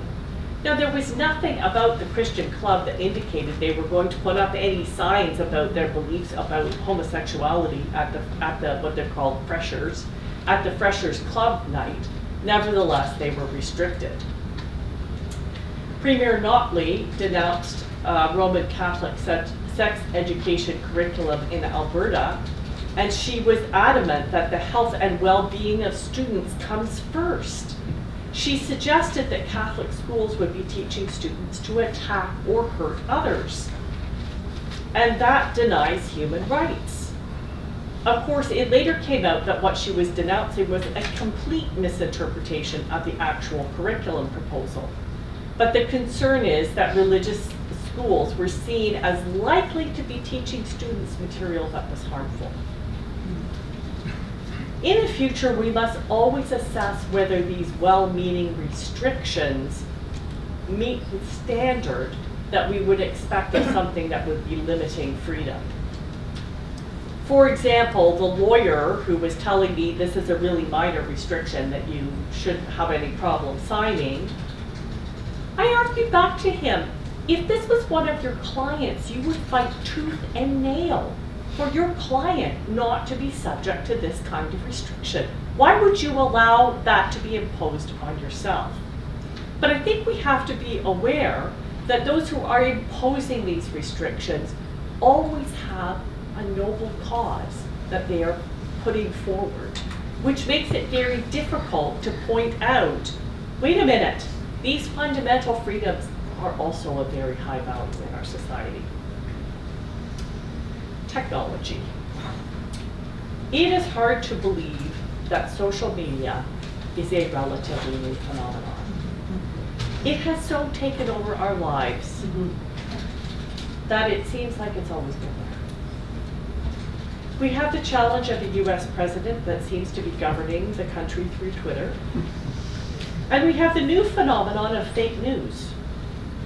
Many people have created their own echo chambers where they only see and hear things that reinforce their own point of view.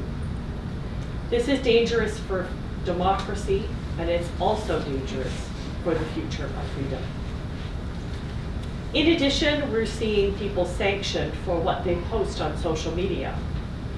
There is not a free and open space to dialogue about contentious issues. A Christian student was expelled from Sheffield University in England on the basis of a Facebook post opposed to same-sex marriage. He was expelled from the university for a Facebook post. The university said he wasn't expelled because of his beliefs, but only because he posted them publicly, and that might offend some people. A recently elected MP from Alberta, Dane Lloyd, was mentioned already in the House of Commons for a social media post from 2009. Dane wrote that when he was 18. But anything you've ever said or done, even when you were a teenager, is fair game when you become a public figure. Now, these are minor when it comes to what is coming up in the future.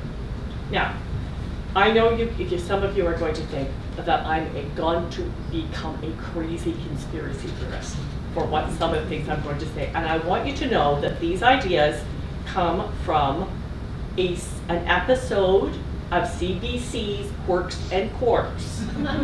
Okay? So this is CBC stuff I'm building on here. This particular episode was titled, "Will I Have to Become a Cyborg to Keep My Job?" That's just conspiracy theory enough there.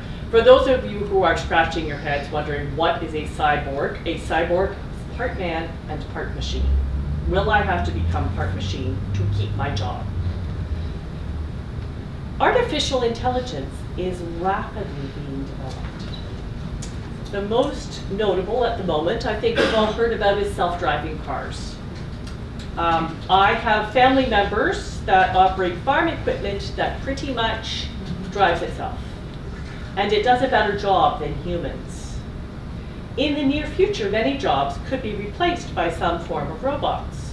So how do humans compete? One proposal is for us to become part robot. Ergo, will I have to become a cyborg to keep my job? Another idea is that we plug our brains into some sort of super intelligent hive of intelligence to compete with the artificial intelligence we are creating. We have already seen, I've always seen anyway, some of you may have seen this as well, one employer chip its staff. Now some of you have pets that you put the little identity chip in the back. Well, these employees have that same kind of little microchip in their hand. And it's great. It eliminates the need for ID cards. You could just go through the cafeteria and pay automatically. Will your employer be checking if you're buying donuts at the cafeteria? And be complaining that you're not keeping up your health and you should be eating more salads? What about if you leave the company or get fired? Are they going to have a mandatory surgery on your hand? I forgot my little prop here, but somebody could hold up a smartphone. I'm sure every single person in this room has one. My phone knows a lot about me. It knows my friends, my shopping habits. It can phone my mother. There's an app for everything, music, Uber, podcasts. You can even use your phone to pay for purchases now. Many people, including me, use Fitbits and apps to track fitness, sleep, diet. They can even track mindfulness. At this point, your devices are all external. I strap this thing on, I can take it off again if I want to. I can turn my phone off. Oh, but it's just so easy, the next step, to just, let's have a little implant there, then you're not going to have to worry about your watch. It's all in the name of health, right? But if we have an implant, are we going to be vulnerable to being hacked? We don't really know how much our phones and computers know about us and track our activities. Well, actually, maybe we do, but we choose to ignore it because actually I think we'd be really freaked out if we really knew about it and really thought about it.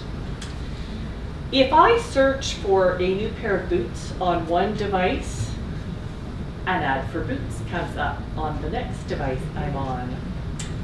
I know if my husband is dreaming about a beach vacation, as I start getting ads on the side of my Facebook. It's like it can read my mind. According to Sheffield University, where the student was expelled, your religious beliefs are not a problem, as offensive as they may be. It's making them public that's a problem. But what if your thoughts can become known? Anybody know the film Minority Report? Maybe that's not just science fiction anymore. There are many films and books about some form of dystopian future where we lose the freedom to run our own lives. And the technology to make this happen and the attitudes to make this happen are closer than we think. What risks are we willing to take to make sure that our freedoms don't get eroded?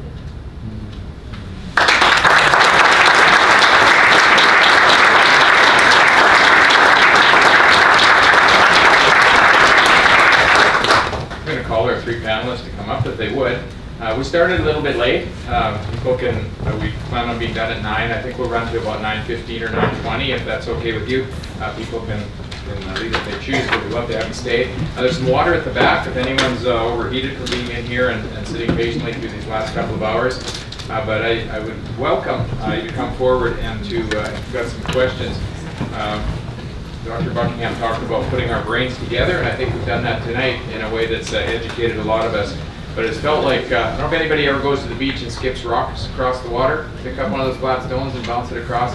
It feels to me like you've done that 3 times here. And there's certainly a wealth of knowledge here that we haven't been able to explore. But I just found it interesting. I think there was a common theme here, which is Mr. Robson talked about Parliament losing its role right at the end of his presentation. Mr. Cameron talked about authoritarianism and kind of becoming attractive to people. And then I thought Janet was talking about a noble type of authoritarianism that we can fall into by mistake. So I'm going to open up the mics to people. If you wanted to come forward, please come forward and speak. And what I'm going to ask is that you keep your comments short. You can make a short statement if you want, and then please keep your question short as well, so these folks have a chance to answer that. But please, and if no one who's interested in coming to the mic, that's fine. We can go home here as well. I suspect we've got a couple of people who might want to speak a bit.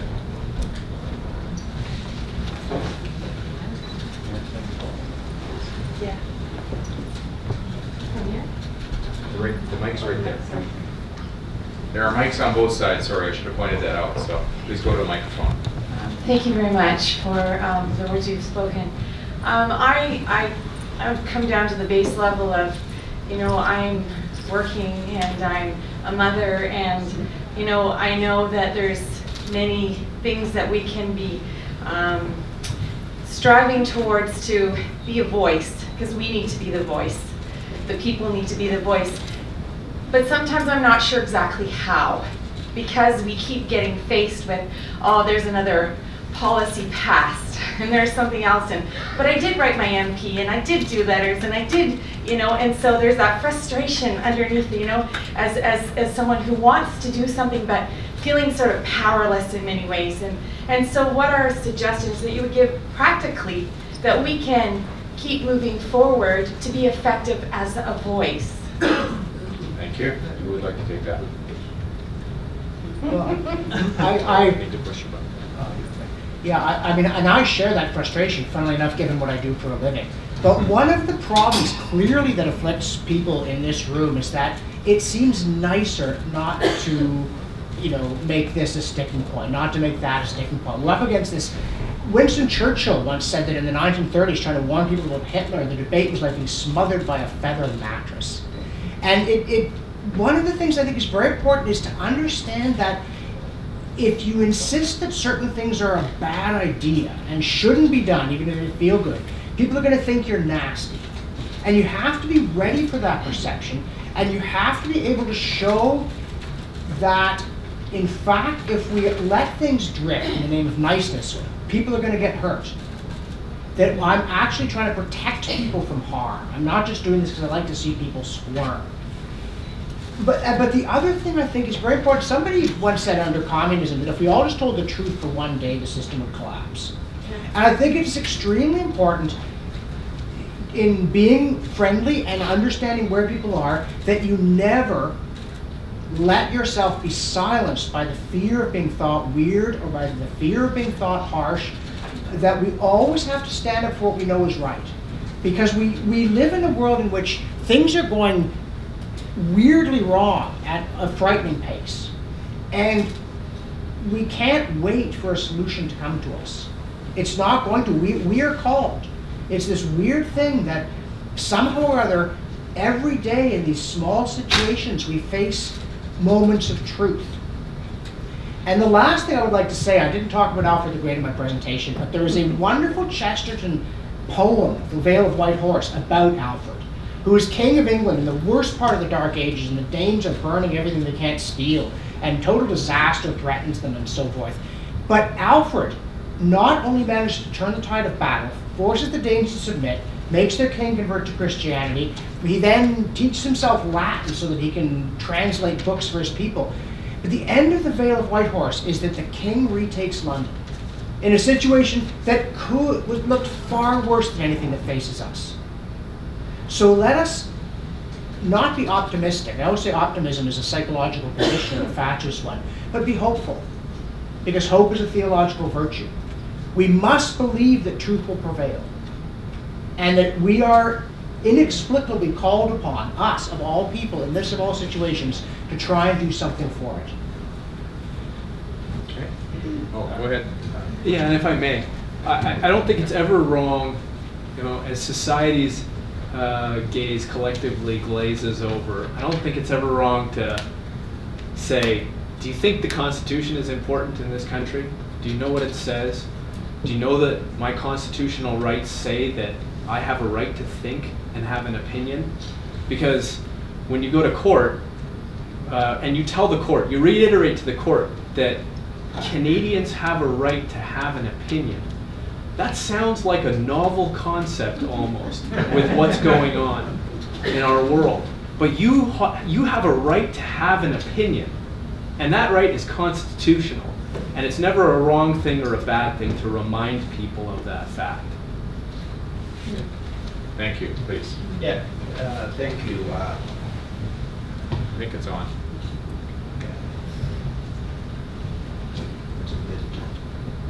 You hear me? Yes, sir. Okay, thank you, Honorable David Anderson. I think I attend a couple of meetings concerning about religion, freedom, and so on.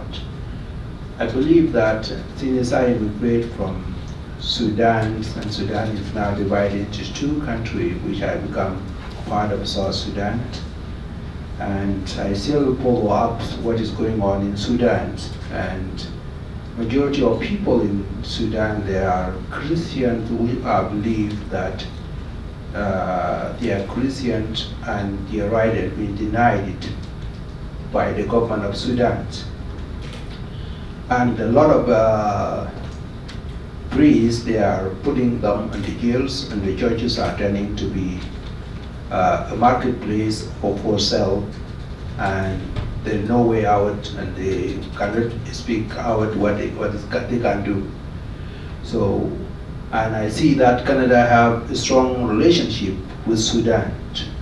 What Canada can do in order to prevent the side of that, preventing religion or worshipping in the public, because what I know so far, most of people, they don't wear clothes on the public, and they don't go to the churches unless you have to worship in the churches undergrounds, which is not, there are no freedoms.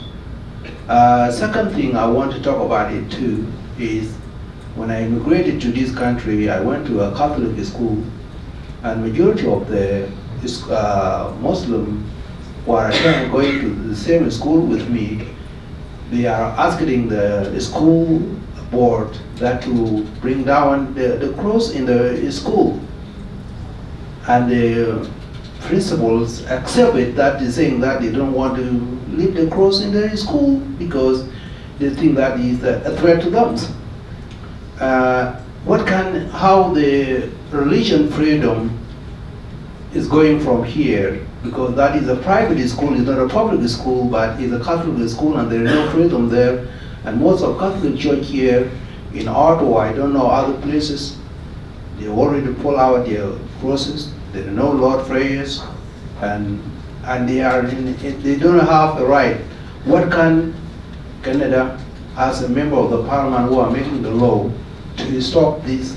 Because most of people right now, it's very hard to believe that you worship freely and so on. Thank you so much.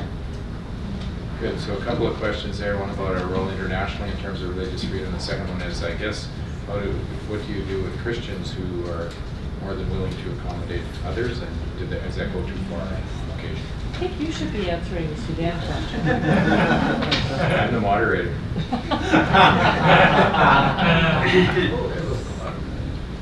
There's this fantastic group of parliamentarians who are trying to push the Canadian government to take stronger stands on religious freedom internationally. And David Anderson is very involved with that, and I highly respect the work of that. I spent a lot of years doing a lot of work on religious liberty internationally, and Sudan was on our list, and we had high hopes that when the country split, it would really help the Christians in the South, and it's very discouraging to hear that that hasn't really been the case. But Canada wants to promote itself as a promoter of human rights internationally, and these things can be taken up by our Canadian government. I'm not sure if they are, though. And as for Catholic schools, I fear that many of the Catholic schools and the Catholic teachers and the principals have simply given up promoting their faith. This is not all Catholic schools, but I have certainly seen Catholic schools that no longer see the value in upholding the faith in their schools. I'm not sure why that is.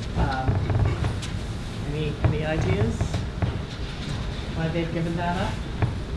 Well, I mean, again, there's this temptation to be nice and to forget the biblical verse about "I shall spew you out of my mouth for thou art neither hot nor cold," which I think people do need to be reminded of. On the subject of international relations, I would start with a kind of depressing observation that Canada has extremely little influence in the world. You know, we can say things, but there's very little that we can do, even if our armed forces were a great deal larger than they currently are. But there's a line, Malcolm Muggeridge was in the Soviet Union in the early 30s during Stalin's famine, which was being denied by the smart set, people like Walter Duranty. And Muggeridge, after a particularly harrowing experience, seeing peasants on their knees in the snow, begging soldiers for bread and not getting it, he went home and he wrote in his journal, "Whatever I may ever say or do, I must never pretend that I have not seen this."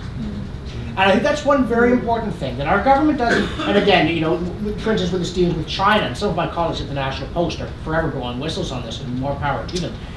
We can't do a whole lot about the government of China, but we must stop pretending that it is not a villainous menace to world order as well as to its own people. And on the other one, I think, well, people ask me what's the most important thing we can do in public policy, and this is not the first thing to tackle in a practical way because it's so hard to do. But we must get the education system out of the hands of the state. You know, John Stuart Mill said, the state needs to impose an obligation on people to educate their children. It is abuse not to. It needs to ensure that parents who lack means can afford to give their children an education. But he said the state must not deliver the education because if it does, it will simply be indoctrination. And as in so many ways, Mill is so clear and so prescient. In some ways he's a complete weirdo, but there is so much that is solid in Mill. Because this is not a real Catholic education system. This is, it is serving Caesar, it is not serving God. And it is, you know, Caesar pays the piper, Caesar calls the tune. And it is so necessary to give parents back their children's education. I remember the scandalous Dalton McGuinty hammered, was it John Tory, one of these hapless candidates for the Tory party here, because he wanted to fund separate schools. There's, oh, it's going to create sectarianism, how can you be such a bigot? Dalton McGuinty sent his own children to the Catholic system. Dalton McGuinty's wife taught in the Catholic system. And yet, he could denounce a Tory candidate who wanted to fund religious systems other than the one that he happened personally to be availing himself of, and he got away with it. And that's the part, you know, this is this thing where it's just necessary to say, no, I know that is wrong. You either fund them all or you fund none of them. That we need not to tolerate things. And I've gotten myself in a lot of trouble. I was at an event recently and somebody from the Conservative Party pulled out my column saying I wouldn't vote for Stephen Harper and waved it at me and paraded me. Boy, that one really must have stung. I don't think I caused the election results single-handedly. But my argument was and remains, I did not feel that this was an administration that was upholding conservative principles. And I'm not going to pretend that it is because I'm supposed to have a blue tie on. The Harper government increased spending enormously. It did nothing for the unborn. It ran our armed forces down in a way that not even the Liberals under Jean Chrétien did. So, you know, when you're looking around for people to fix, start with the beam in your own eye, because it's so easy to get into that us and them mentality and to start cutting corners and to start pretending we haven't seen things, and we just can't do that. We must not do that when it's our guys, or we can't complain if they do it when it's their guys. Okay, we will try to take the people that are at the mic right now. I think that will take us to our time, but please go ahead. I'd like to ask the lawyers of the panel, is there any hope of taking the aggression against the freedom of association and freedom of speech that is being attacked, Trinity Western, can we win in the Supreme Court, or have we lost this battle already? And if the Supreme Court is still hopefully, well, they're supposed to be fair and balanced, will we have enough lawyers or private companies or that will fund the challenges that have to be made to protect the freedom? So those are two questions, I guess. I'm hopeful we can win in the Supreme Court. I'll leave it to you to talk about funding. There are organizations in Canada that are dedicated to upholding constitutional freedoms. My organization is not the only one, but we are exclusively donor funded, and the people who we represent come to us because they have a significant problem and no way to handle it. They're generally normal people, just like many of you, and they have an enormous problem, and so we represent them free of charge. And of course, you know, that requires money and it requires time and resources and research and things like that. But thankfully, there are organizations that are dedicated to that work. And yes, and I think that we can win in the Supreme Court of Canada for Trinity Western University. I believe that Trinity can win. They won in 2001 and the Constitution has not changed. And let's hope that it's interpreted as it's written. Though I'm not a lawyer, I want to make one quick observation. The question, is there enough money out there? How many people voted for the Federal Conservative Party in the last election? No, I mean nationwide. 10 million people, I've forgotten the number, but it's a very large number. If every one of those people in the course of a year gave $10 to the JCCF, to the Fraser Institute, to the CCF, to my crowdfunded endeavors, dare I say it, to POG, that would be something on the order of $100 million going into the conservative intellectual infrastructure in this country. And instead, we're scrounging for quarters down behind the couch. So you need to decide, I'm going to give up one restaurant meal a year. And you need to get your friends who are concerned about the state of the world. I'm going to give up one restaurant meal a year, and I'm going to divvy that money up among 8 or 9 worthy organizations that are struggling to change the way people think, because politics is downstream of culture. We need to change the culture. I mean, I just made a documentary on climate change. I made it for $75,000. Challenging the alarmist orthodoxy. $75,000. You know how much money Al Gore spends on his films? But it doesn't take that much. It just takes a lot of people to put in a bit. And on that note, I will tell you, these folks are here at their own dime as well. The whole works of them. So that people are here because they believe in this and because they're what did you say, skipping one meal so they could be here tonight. So I want to acknowledge that and recognize that. That's how our forums work, and we're very thankful to have that. But you need to know that as well.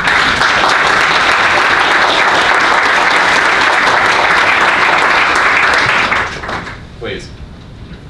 Hi, my name is Karian, and I'm one of those lawyers who actually work for the federal government, and I work for Justice Canada of all departments. So the statement of principle that we would have signed would directly apply to me, obviously. And I was wondering if any of your organizations are actually preparing statements that we could use to actually explain our rationale without having to search all the case law and so on when we go to our employers to see why we're not going to sign it. And I would like to see also, and to the bar as well, but mainly to our employer first.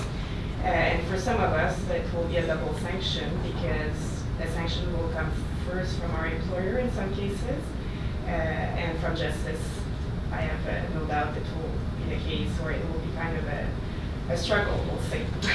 So it would be very helpful if generic statements could be prepared if they haven't been. Hi. Thanks a lot for your courage to come to the mic and ask the question. It's an important question. Lots of people are in the same boat. My organization is preparing such a statement, and I'm happy to give you my card afterwards. And I know that that there is opposition to the requirement of the Law Society of Upper Canada that is massing in other quarters as well. So you're certainly not the only one.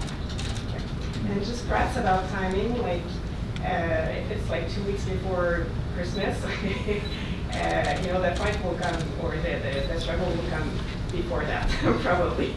We're planning on having something out within the next couple of weeks. Okay. Yeah, a week to 10 days, yeah. Thank you for your question. We'll come back over to this side.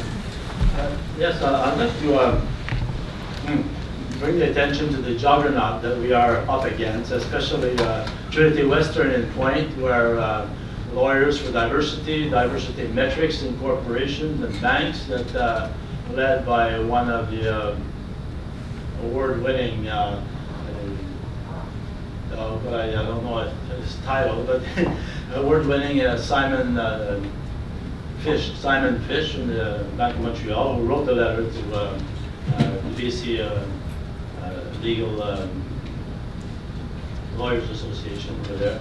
And all the corporations and the bankers that are pushing towards this. I mean, it's really a juggernaut of lawyers, especially. You have a lawyer in each corporation that attempt to impose those metrics, those diversity metrics. How can we deal with this? I mean, it is such a humongous effort that you put out there, and like Trinity Western was one of the first targets, I think. Can I just say some of us have actually responded to those initiatives as well, but I'll leave it at that. So please go ahead. Yeah, these things are really deeply concerning because I think it had been something that had been being developed sort of quietly for a long period of time, and so to counter it also takes a long period of time. This has been a discussion amongst groups of lawyers that I know who say, my law firm will never get work with this and that and something else. But I think it will be very important to publicize these kinds of things, and that's one of the things. I talked with someone recently who was like, I had no idea this was going on, and I was like, wow, for 3 years, people have been quite publicly beating drums about it and saying, hey, this is going on, and it's very, despite social media, and I talked about its pervasiveness, there's just a lot of information that is not getting out there, because I think people would act on it if they knew. And if they were given information about how to act on it. The other thing I would say about that, we certainly are in a situation where the rebels are the establishment. which is a very strange state of affairs. But one thing I would say is do not let Goliath pose as David. That when these people are doing this, make it clear, okay, you currently have the power, you have the authority, you've got the big firms, the banks, everybody's on your side. So don't go portray us as this sort of massive patriarchal Christian ruling class. That was 100 years ago, you know. If you want to be a rebel, join us, right? We're the beleaguered band. And be of good cheer, because truth has won against long odds repeatedly through history. If Alfred could retake London, if Magna Carta could be sealed, if the American Revolution could succeed, if all of these things could happen, if 12 weirdos could convince the most cosmopolitan society the world had ever seen that a dead Jewish carpenter was God, we should not be daunted by the fact that our task is appalling too.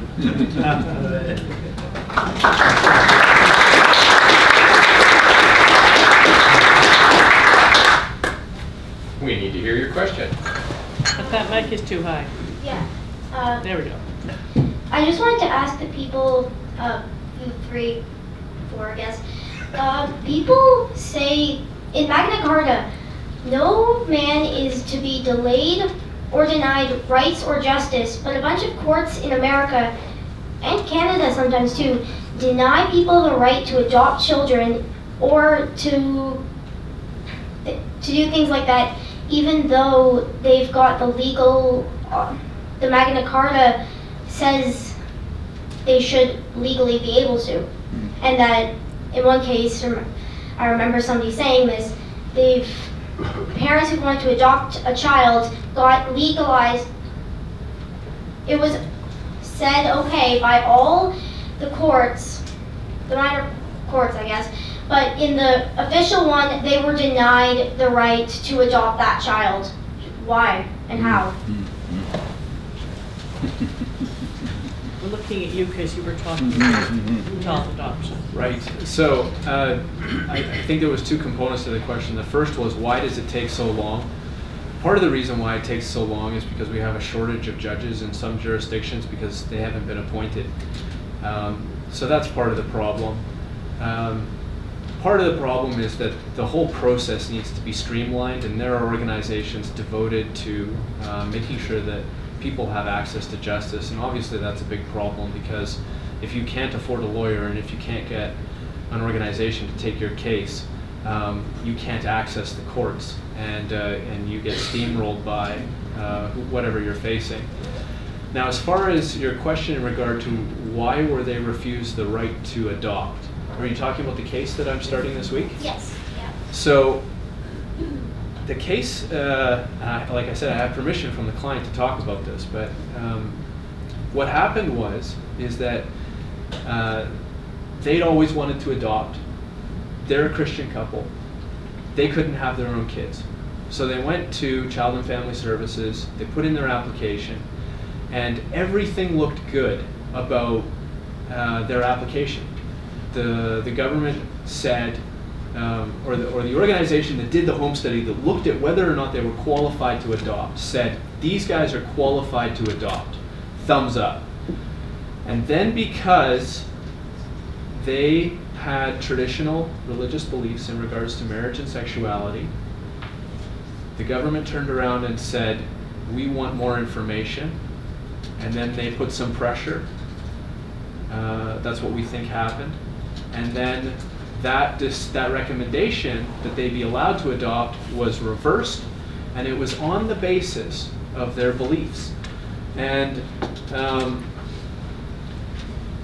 I think of the words of the Supreme Court of Canada in 2001 in Trinity's case, which said that there is a very small line between saying you can't be a member of a profession or you can't be accredited based on what school you went to, and you not being able to be accredited based on what church you attend or what your beliefs are.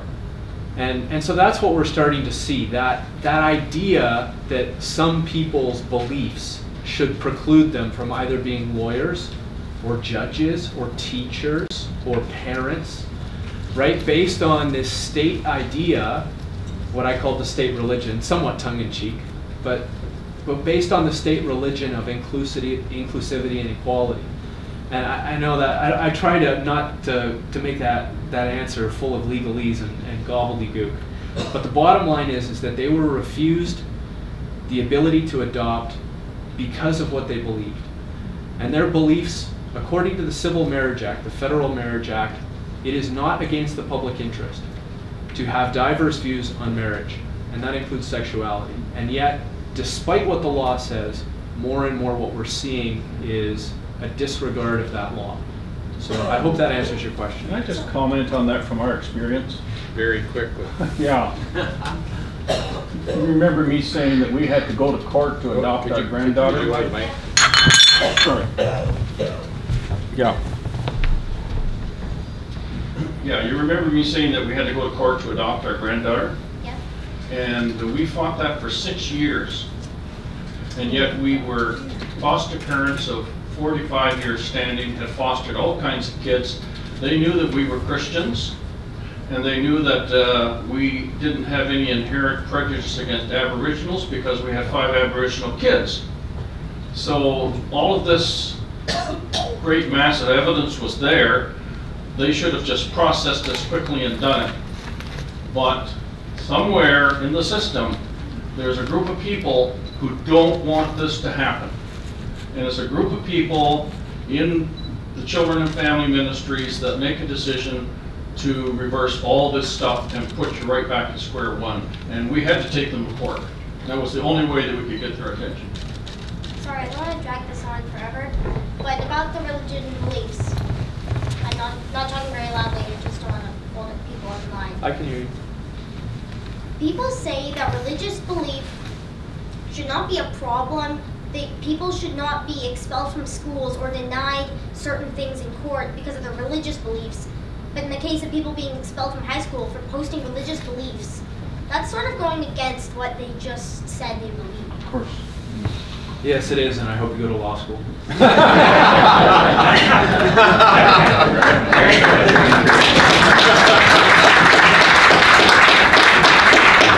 Thanks for being here and participating. We need a lot more young people thinking like you're doing. I'll save a space for you at Trinity Western. In the law school. Yeah, in the law school. Okay, one last question this evening, and then we will wrap up here shortly. Please. Okay, my name is Paul. Someone invited me to be here today, so I want to thank him, Francis. I was in school, so I just came with my clothes. So this is Canada. You can come with in any clothes. Whether it is true when you go for a job interview is another question. But I think for this event, I think they would be okay with my outfit. So what I'm asking is, I'm looking at the quote by the former Prime Minister here that says I'm Canadian and that I can speak with how I feel. I think this is true in Canada because where I come from, it may not be true.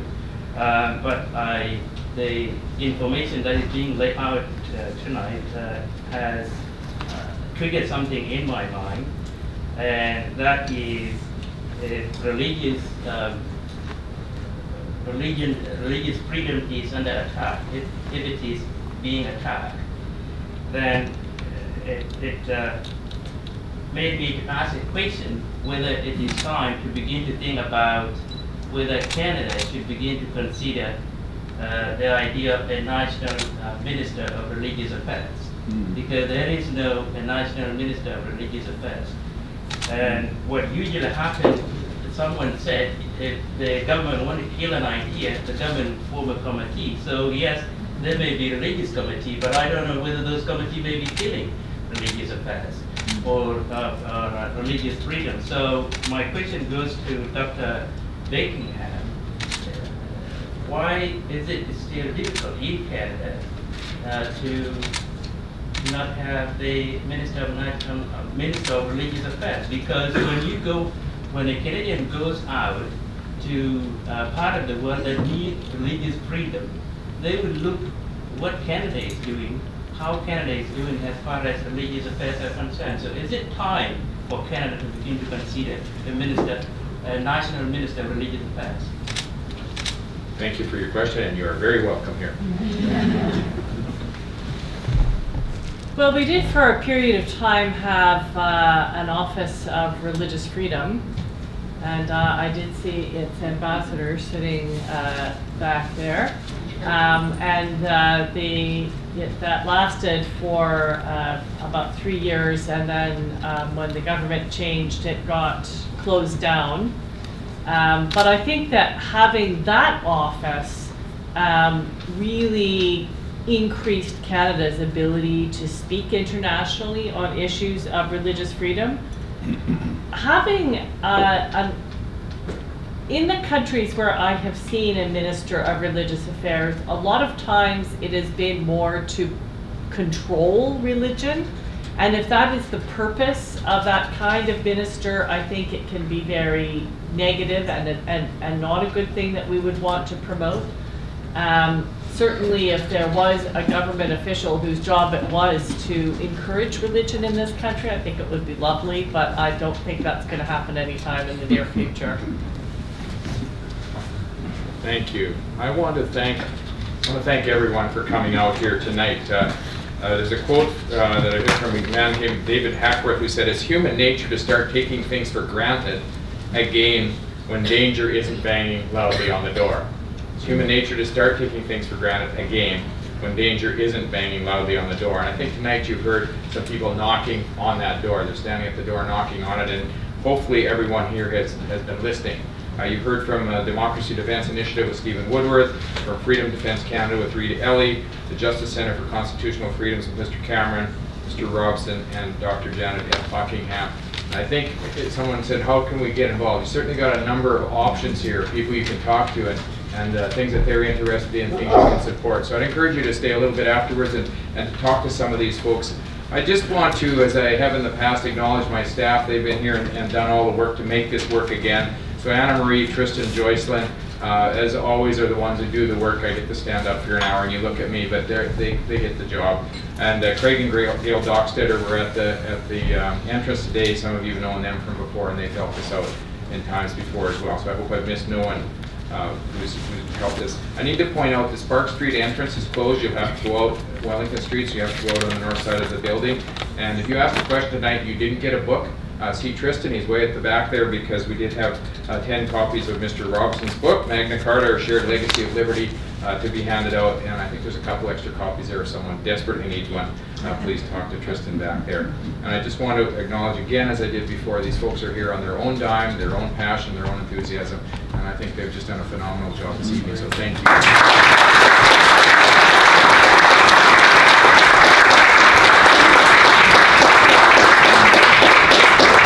Thank you for coming out, and we'll look forward to maybe seeing you at another forum in the future.